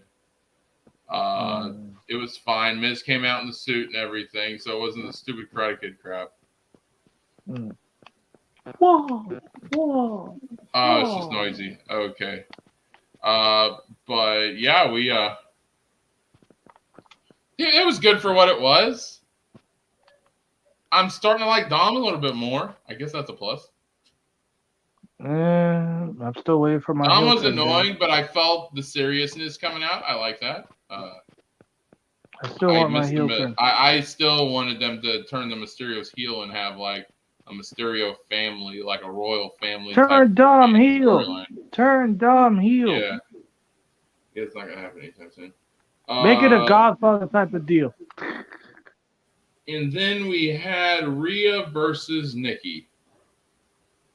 This Oh, I actually almost- like. This I almost actually as well. like.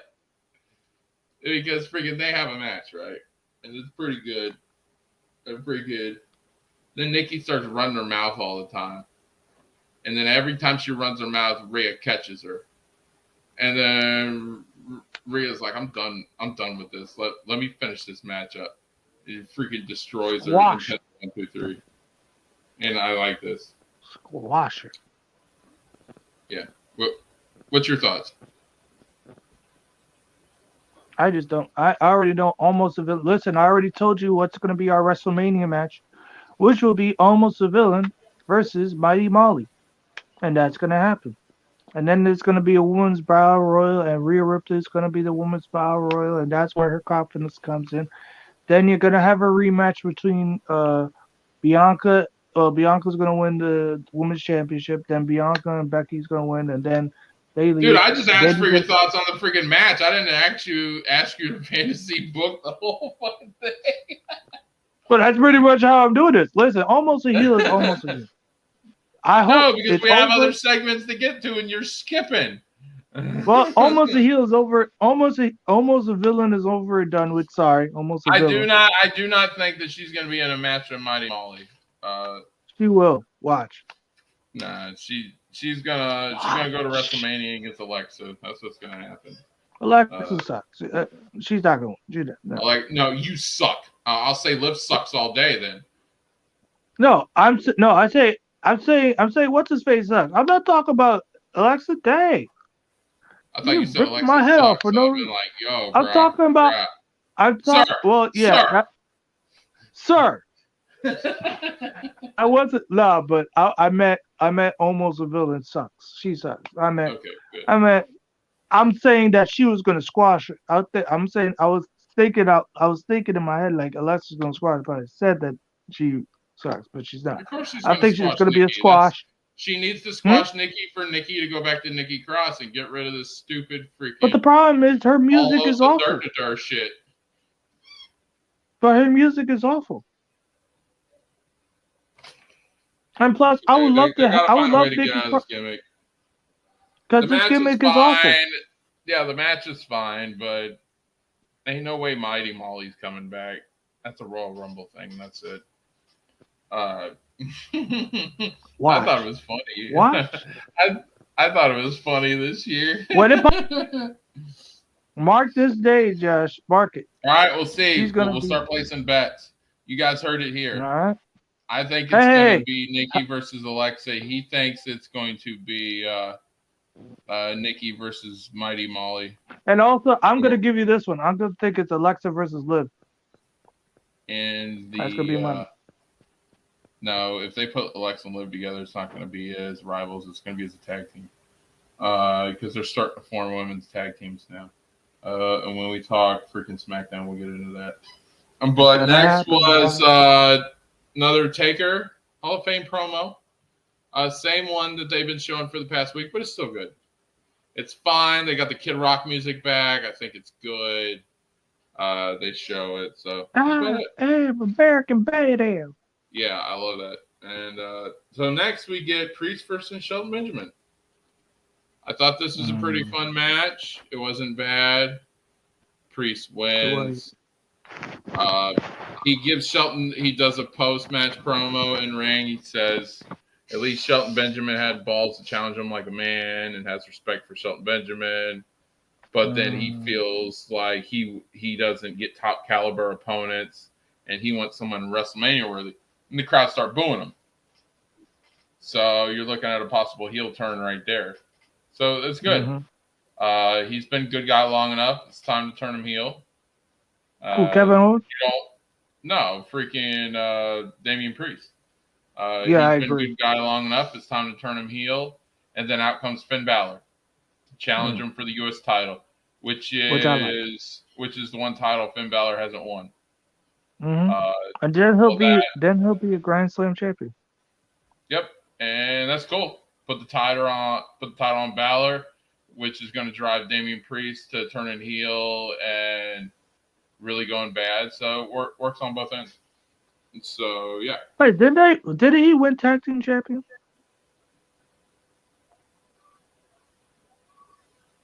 Did he? I don't remember if he did or not.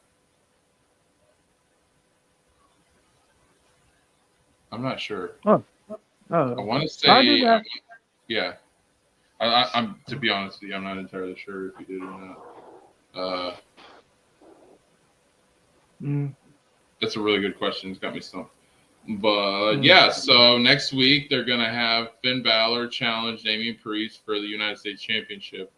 I definitely hope Balor wins it. That'd be cool because I love that new look of the U.S. title. I think it looks awesome. And freaking put it on Balor and let him do some stuff. If you're gonna have him on TV, yeah, put the U.S. title on him. That'd be cool. Next we get a Reggie segment. I got here.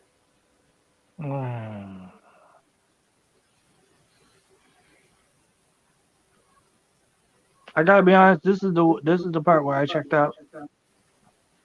Yeah, there's a lot of things I checked out. Okay, we're just it's Yeah. Reggie segment with Dana Brooke. Mm, I like Dana. I'm starting to like Dana Brooke. She looks pretty. Told you. She's doing the best that she can. They're just giving her crap Mhm. material. She's trying to make it work. She's really motivated. She seems more motivated. This is the most motivated she's been to get something over in her whole career. It's not really hit. It's hitting a little bit, but not that much. She's trying though, and that's the important thing. I think she's trying harder than she ever has. She doesn't want to get released like everybody else. She wants to make it work. She wants to become popular with the fans, and she's working her ass off to try to do that. She's gonna be released. But the thing is, even if she does get released, people are going to see how hard she's working and how hard and determined she is to get something over, and she will get future work and she'll get better booking. So in that On to aspect, AEW. everything will be better. People want to see dedication and heart, and Dana has that. Dana used to be boring, but now even I believe in Dana, and even though her storylines aren't the best, she is trying, and I AEW. can see that. So then next we have the Bianca promo with Becky, and in parentheses, I got, what the fuck was that? Which was good. It was trash. All right. That whole thing was trash. Freaking, I'm going on a rant here. Bianca did not feel authentic at all. This whole stuff with, oh, well, I did, it was then it was, oh, well, you might have main evented it first, but I main evented it better. And then I came back here, but then I main evented it again. And da-da-da-da, and her and Becky are just doing this. I'm like, good God, this is so fucking boring. This does not want me to watch WrestleMania. And it was like, oh my God, it was absolutely terrible. This whole thing. Mm-hmm. It's like you did all this work after all this time just to come back for this. This For is what you're nothing. going to give us. Give me Bianca versus Bayley again. That was good promos and work. That was amazing. Except for the laugh. Except for the laugh. That's fine. Bayley was Really, you want to bring? bring? You really want me to? Come on. Don't. See, the Don't- thing don't is, touch you me. gotta appreciate good heel work. But that laugh. is Heels annoying aren't as hell. supposed to be liked. They're supposed to be hated. So if you hate something, you think something's cringe, it means it's working. Right. The cringy or something is, the better. Oh, sorry. Right. Because I remember the promo, but then I was trying to forget stuff because it's so goddamn awful. Yeah, it was terrible. Okay, so let me go to Bleacher, and I'll show you guys what I'm talking about. Because okay, so that's 21. So we got that. I'm not. Okay, we went over that. Over that.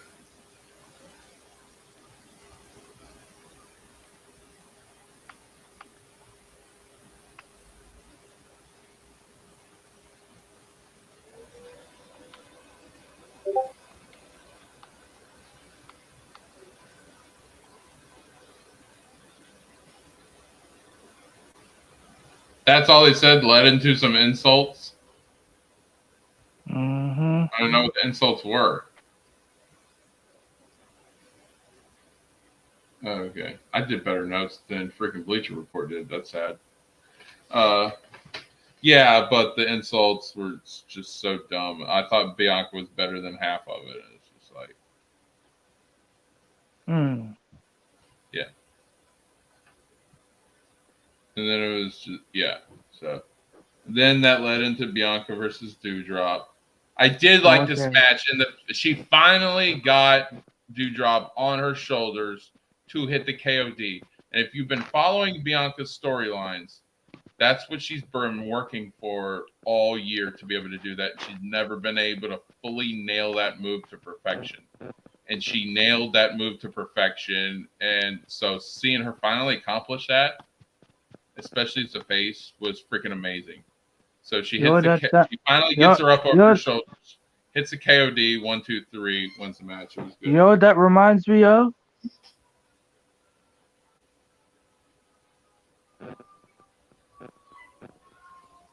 You really don't know what that reminds me of, Josh? John Cena. And his name is John Cena. If you think about Bianca's finisher, it's basically the attitude adjustment backwards. Yeah. It's just a reverse. It's just a reverse pilot. It's just a reverse driver. Yeah. Yeah, pretty much. So, and then next, so that was good. Like I said, I didn't like the promo stuff, but the rest of the stuff with Bianca was absolutely amazing. It's just Becky Lynch is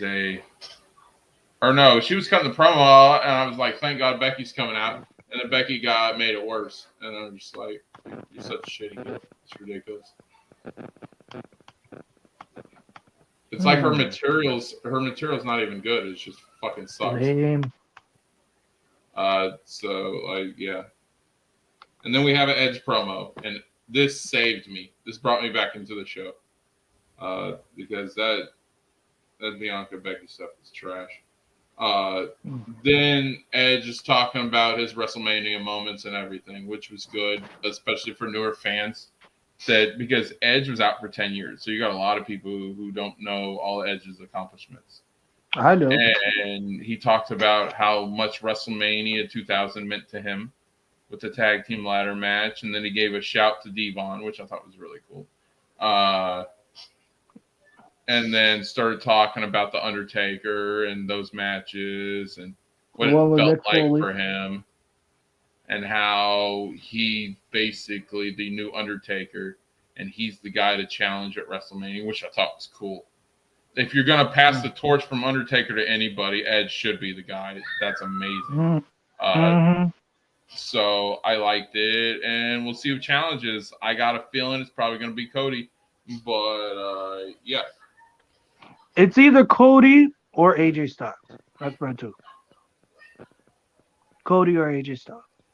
Because AJ Styles said he wanted to face off against Edge. And then we had the main event of Seth and KO versus RK Bro. And they were teasing the whole night. If Seth and KO could win, then they get added to the tag team title match. Against RK Bro and Alpha Academy. Yeah. And so, they got the big Madison Square Garden show coming up. So, they always treat that Raw like a pay-per-view. So, yeah. So, Seth and KO win. Seth and KO wins, and that's a triple threat. You pretty much figured they were going to win. So, and then there was a tease of a heel turn. There was a tease. Didn't see it, but it was a tease.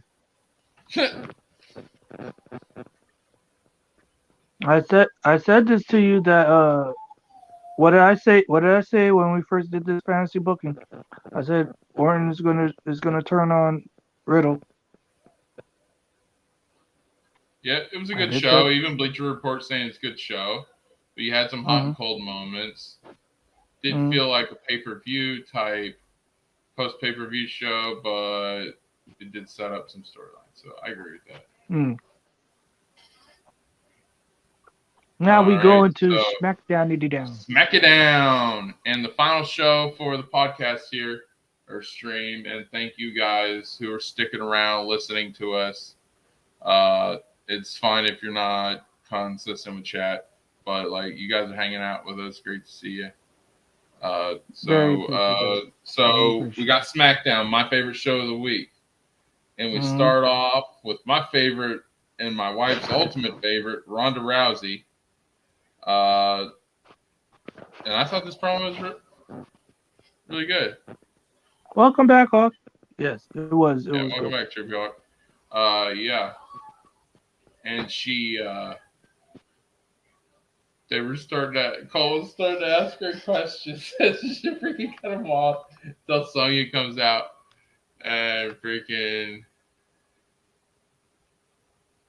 and then yeah, this was a good segment, and then Ronda, and then they try to batter Ronda, and it doesn't work. They try to do the figure four. Charlotte and them come out. They try to beat her up, and freaking yeah, she's standing tall, and then so they get back, and she's doing a segment, and she's doing a segment, and she says, I'm going to teach you. I'm going to teach everyone how to deal with heel authority figures who freaking get corrupt with power." And it's such a perfect call back to her versus Stephanie McMahon. And we remember what she did to Stephanie McMahon. So, and we cheered for it. I loved it. Then we had New Day versus Los Lotharios. And New Day is coming in on the freaking ATV like Stone Cold from back in the day, and I love it. Which was funny. It's great. It's awesome. And yeah.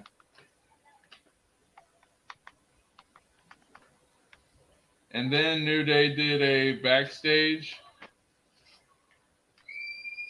I totally forgot about it. But yeah. Then next, the Usos. The Usos were doing a freaking prepping up for their match.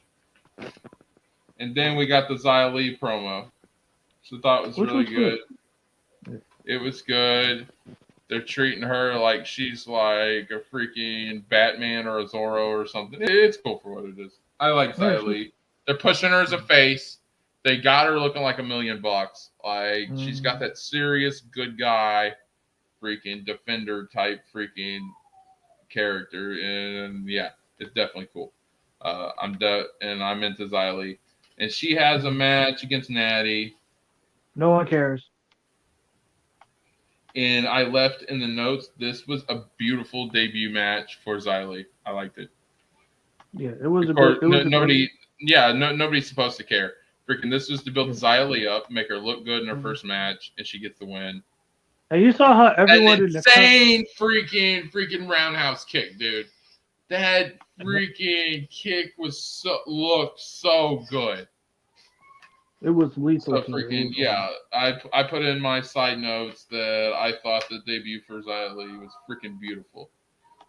I thought that kick was just downright great. I was enjoying it. I was like, God. Hang on a second. Now we have the Sami Zayn stuff. Go ahead and talk to him about it. I'll be right back. No, the Sami Zayn situation was the one with he was bragging about how everyone was mocking him and disrespecting him and saying that he issuing an open challenge to anybody who wants to face him for the title. In comes Johnny Knoxville from Jackass, and he say, I heard you correctly that you wanted to issue a match with you want to issue an open challenge to anyone for the title." And then they had a long-winded talk. Then Sami Zayn hit him with a drop kick below the knees. Then he haluva kicked the crap out the commercial. Then there was going to be a match between Adam Pearce was talking to Sami Zayn why you did that to a celebrity. Yeah. Then Ricochet came out of nowhere to face off against to ask for the open challenge, and Adam Pearce accepted. So next week it'll be Ricochet versus Zayn for the IC title. I totally missed that. Good job. So next was Shotzi versus Sasha, which was a squash match, and I was so furious. No. Let's go even more than there. And Naomi was at the commentators table for reasons. I noted that it's a possible Naomi heel turn, just the way she was acting and everything. And then they're putting her and Sasha together as a tag team. I don't think it's a permanent thing. I think she's either going to turn heel and bring back Team Bad, or she's turning on Sasha. So that's just what it looked like. I Because Naomi's looking a I little don't too care friendly. anymore. I'm just Naomi's looking a little too friendly, and freaking, I'm just not buying it. I was just here. I felt Because now I that Naomi's feud with Sonya Deville is pretty much over. After they're probably going to do a WrestleMania match. No. After Ronda gets through Charlotte, Ronda's going to take out Sonya because she's got her next week. And then she's going to take out Sonya. Then Sonya is going to be messed up for a while, so they're going to write her off TV for a few weeks. Naomi's not going to have anything. So I'm thinking either Naomi and Sasha are going for the women's tag team titles at Mania, or they're going to have Naomi versus Sasha at Mania. I hope either or. Either or. I just felt so bad that they did Shotzi. And then they had a backstage segment, which I completely forget who it was, but I did say in my notes that this interviewer needs to go. Mm-hmm. Something Mackenzie, blonde chick, yeah. It's Hi, Patrick. Hey Patrick, what's going on? Yeah, we're covering SmackDown. And so then we were supposed to have Corbin versus Drew. I'll get through this quick because I know Nate can't stand this freaking rivalry. We're supposed to have Corbin versus Drew. Then Corbin weaseled his way out of the match. So it would be Madcap Moss versus Drew. He squashed him. End of story. We're gonna get Drew versus Corbin at WrestleMania. Then we had the Ronda promo, the backstage one I told you about. I hope Madcap betrays Corbin. I hope he betrays Corbin. He's not gonna betray him. He's just gonna be like, "Yo, I'm done with your shit. You're using me, and I'm sick of it." And he's just gonna move on like that. And the last two segments of the show, the way we paced it perfect. You had the Ronda promo. Then they went to break. Then they came back, and then you had the Roman Brock contract signing. I heard the segment. And this was freaking awesome. We the ones. Brock's coming in doing babyface Brock stuff. And like, Cowboy. Why you got security out here? I'll beat his ass. I'll beat your ass before you could even touch me. And then Paul Heyman say, "Listen, you're saying this is gonna be championship, but I'm guaranteeing you're not gonna make it to Madison Square Garden." And he's like, "You really think this is this?" I was like, "I'm waiting for you to sign that contract because after I sign that contract, I'm gonna kick your ass. Then I'm gonna kick your ass. Then I'm gonna kick all your security guards' ass. And if you think that I'm not gonna kick your ass," I said, "You damn right I'm gonna kick your ass, and I'm gonna kick your ass, and I'm gonna get paid for it." Yeah. Oh my god, I love Brock right now. He's just doing some good. And then Roman signed the contract. He's like, "You must be confused, Farnborough. This is my show. This is my ring." And he's like, "You see this cameraman? This is my cameraman. You see these fans? These are my fans because they know and they have acknowledged me. Look at you see these announce tables? This is my announce tables because they cheer and praise me. This is my sign. You see this sign? That's my sign because I own WrestleMania. I own everybody here, including the security the security that's in front of you." You're like, "Oh," and then the security guard Brock Lesnar just flip the table, use it as a battering ram, throw it in the face, just suplex, German suplex back and forth, and then F5. Oh man, it was great. It was great. It was a great ending segment. To read this comment, Patrick says it's surprising Paul went from Brock to Roman when Paul used to hate Roman. I mean, Paul he did that. He never hated Roman. If you remember when they had the original rivalry when Roman's still the face, he even said, "I like your." He even said that I know your father. I know how respectable you. I know how and I give you that respect. So I'm asking you, out of respect for your family and your and your wife and kids, do not go into the ring with Brock Lesnar. Because all Yeah. you're gonna be in, the last thing you're gonna need to see your kids crying for their daddy in an ambulance, Yeah. and that's funny. He's always liked freaking Roman. He just didn't think that Roman was on Brock's level. And then because if you think about it, the whole head of the table is like a cult gimmick in a way, because there are many cult gimmicks.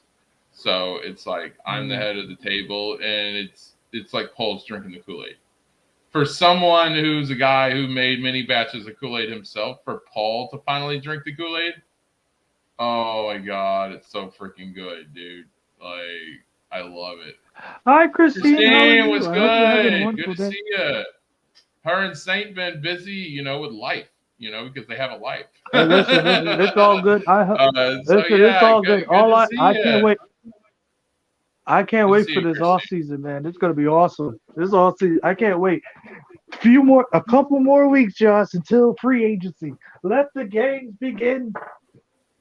Oh yeah, April's right Let around the the corner. games begin.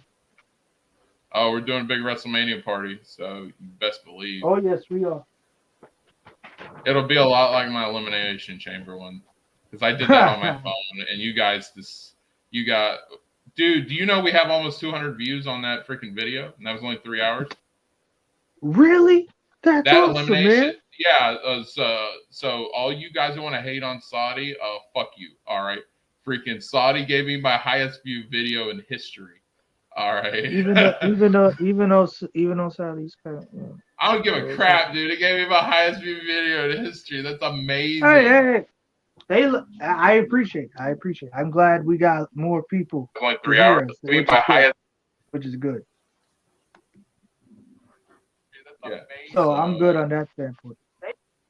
Yeah, it was. So that was cool. But yeah, good to see you, Christine. We're wrapping up here. But thank you guys for showing up. Patrick, we used to do this every Sunday, and we'll start bringing it back. It's just 90s week. That was a big project. So I'm glad you guys enjoyed it. Everybody seemed to have real fun with 90s week. I'm going to be doing some more video game. I met Patrick through the video game content, because I was doing Need for Speed. I was doing Need for Speed, and he popped up. Yeah. And said hi. And yeah, he came on over. But yeah, Raph wants to do the video game content. I got some great news. Tomorrow we're going to do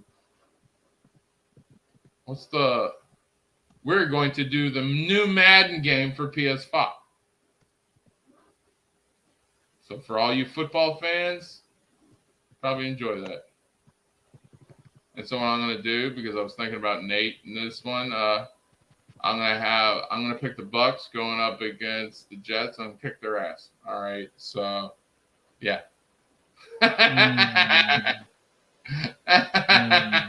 No, I'm kidding. I'll freaking randomly pick a team. We'll see what happens.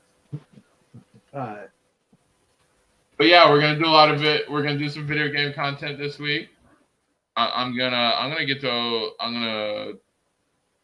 now I plan on doing all my PS5 games, which I currently have 3.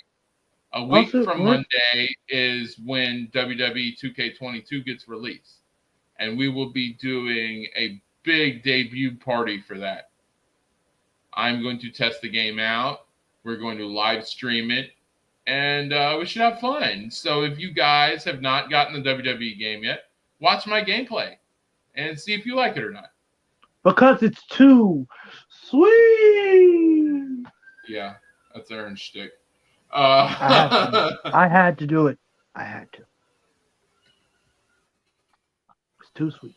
Let me see. Because I want to give you guys the correct name. Okay, it's Madden NFL 2022 for PS5. Yeah, 22. It's the one with Patrick Mahomes and Tom Brady on the cover. That's the one I got. Boo. All right. Boo. Patrick Mahomes. Boo. It's all good. But yeah, we'll have fun. We'll start that tomorrow. Of course, we got the Star Wars show coming up. Yeah. I don't know Don't if we I'm have going to do a video don't game. wait, time out. Didn't we have to do that spotlight? The spotlight one? We're gonna bring Spotlight back this coming week. I'm sorry I didn't get to it. That was the one thing that I missed from 90s week. Yeah, it's all good. It's all good. I'll probably do it tomorrow morning. I usually go between probably around 10:30 a.m. I do my video game streams in the morning. We actually, you guys want to shoot for noon? How's that sound? You guys want to do 12 p.m. EST? I can do that. Like we would like if there's like a time you want to have it, we could do it. Yeah. Yeah. Okay, It's so not you too said late. yeah. Just not too late. So yeah, we'll go for lunchtime. So that Yeah. way we'll do that. We'll stream for a little bit. I'll play a couple games, and yeah, you have some fun. Have some cool conversation. Watch some gameplay. Because when I do my gameplay, Phil and Phil's the friend of the channel. We love Phil, but Phil will just record the gameplay off the PlayStation, and then there's the video. What I have to do is I'll do that, but one of the things I like doing is coming up with cool ass thumbnails. All right. And I like coming up with cool thumbnails. So what I'll have to do is after the video, then I'll have to go into YouTube and I'll have to edit the video to give it. So if you look at my video game gameplays, I don't have just it showing the gameplay. I got really cool thumbnails. And I like putting cool thumbnails in each one of my videos. So yeah, that's what I have to do when it's the editing. There's a question. There's a question for Patrick. Asking you a question.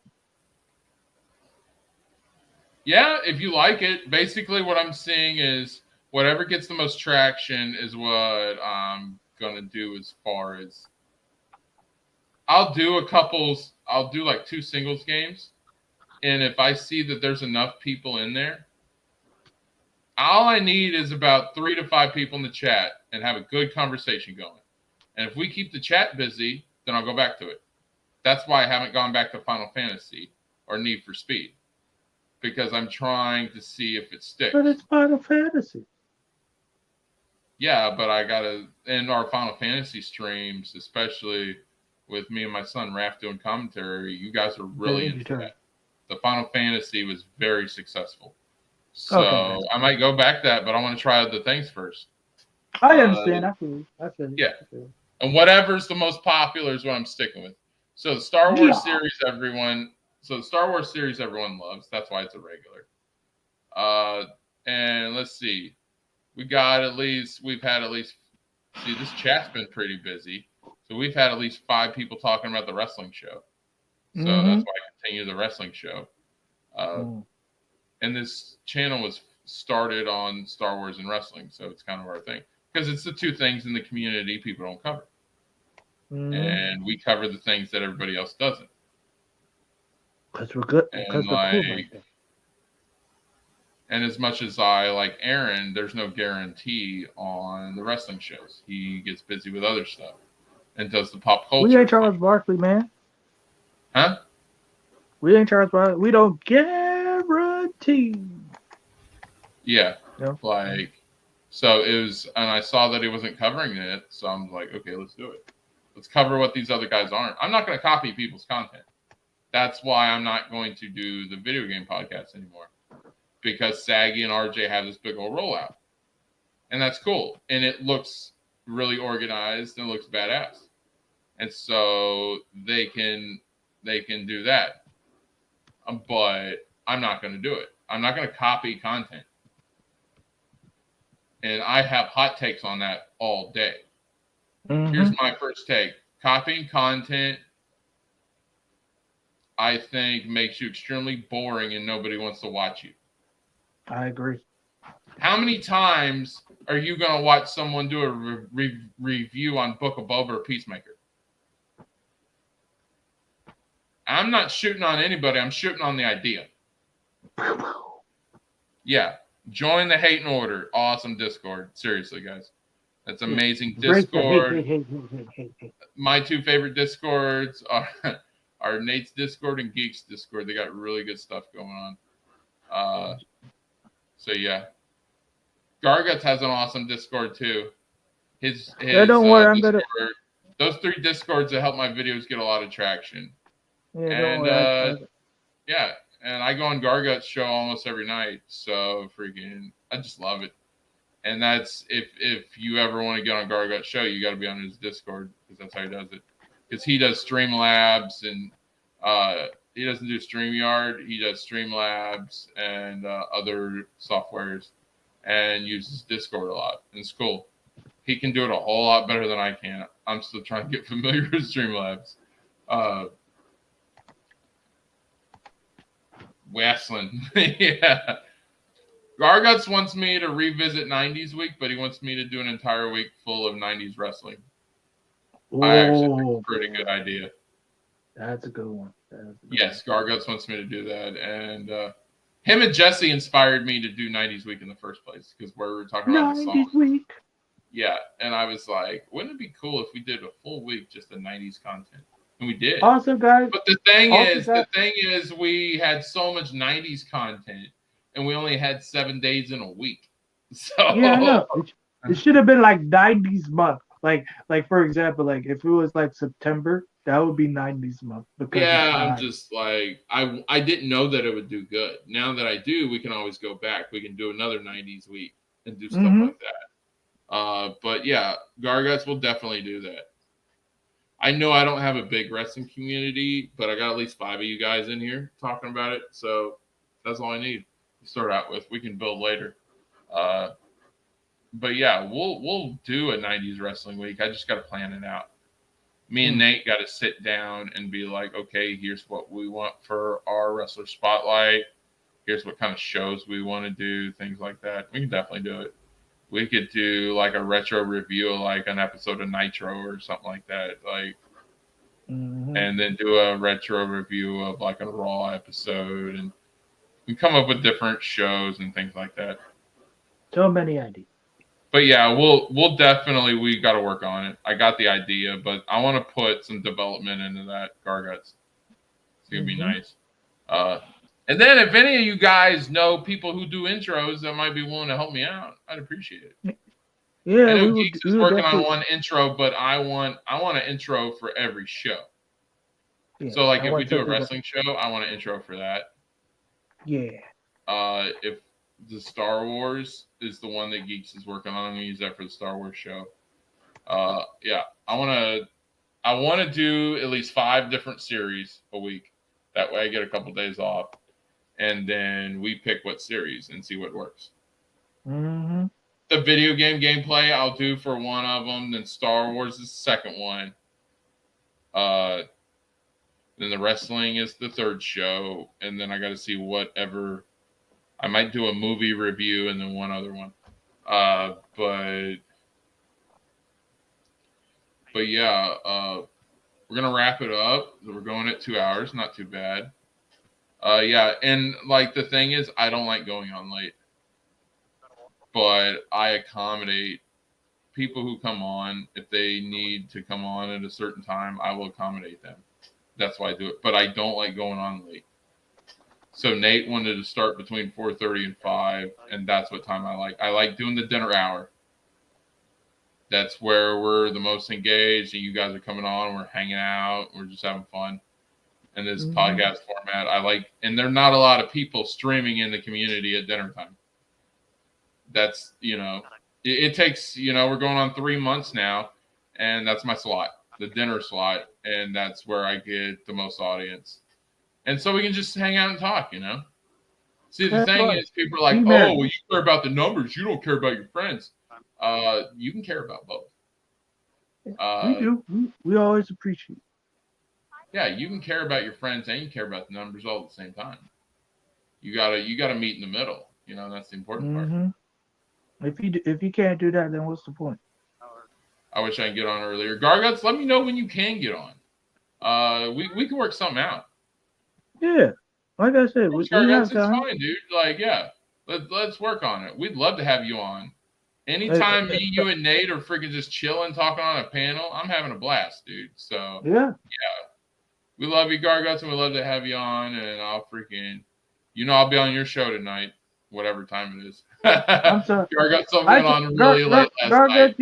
Garguts, you are my boy. I'm sorry, but I try. But you when you go on stream, when I'm like in sleep, where I fall asleep. So I'm sorry, but if I ever do get the time, I will definitely try. I'll try my best to be on. Okay. Yeah, see, that's cool. That's cool. Thank you, Nate. But yeah, guys, I hope you guys had a blast. I hope this was enjoyable. If my voice is ever too boring, just let me know. I think my voice sometimes I think my voice is cringe. Like I was doing karaoke one night, and that was last Wednesday, and I was like, oh God. And then everybody's like, good job. I'm like, okay. I saw that karaoke. Yeah. Airman sounds good. Yeah, you have a good night too. All right, so let me give you guys a list of games that I'm playing this week. Oh my God, freaking Star Wars Jedi Fallen Order. We're gonna be doing this week. Of course, I told you about Madden, which we're gonna be doing tomorrow. And by the way, my son Raph came up with this list. And we're gonna be playing Spider-Man No Way Home, or not No Way Home, Spider-Man Miles Morales. I'm sorry. I was like, wait, you got the movie now? They should have done a No Way Home game. That would have been cool. Raph wants me to play Astro Boy. Astro Boy is the free game that you get whenever you get your PS5. Just to let you guys know.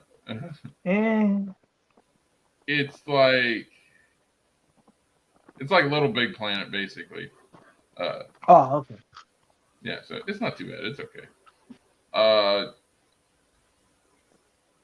Then there's a roller coaster game he wants me to play. I'll probably scrap it, but we'll figure something out. And then one of the Batman Arkham games we're going to definitely be playing. So that's the games we're going to be coming up with. If you guys got any suggestions, always comment. Leave the comments, or good God, I'm like on 15 different Discords right now. I swear to God. Actually, I'll count them up. 1, 2, 3, 4, 5, 6, 7, 8, 9, 10, 11, 12, 13, 14, 15, 16, 17. I'm in 17 different Discords. And you can take about 4 of them out as communities that I push it in. Because some of them are like game Discords that I'm just there in case somebody has to get a hold of me. But yeah, I'm in a lot of Discords. So you can always hit me up on Discord, hit me up on Twitter. I'm actually starting to post videos on posting these streams on YouTube, or not YouTube, but Facebook, because I know there's some traction on Facebook. But if you like it, give us a like, give us a sub, tell your friends about us. If you guys got any ideas, let me know. The minute you guys sub, you become my members. So I always try to put you guys' input into everything. Anytime we get a new sub, if you guys want some content, let me know what content you like, and we'll try to throw it in there. But thanks to Patrick, Garguts, of course, to my co-host Nate. You're always awesome, dude. Thanks for the great conversation, guys, and we'll see you next time.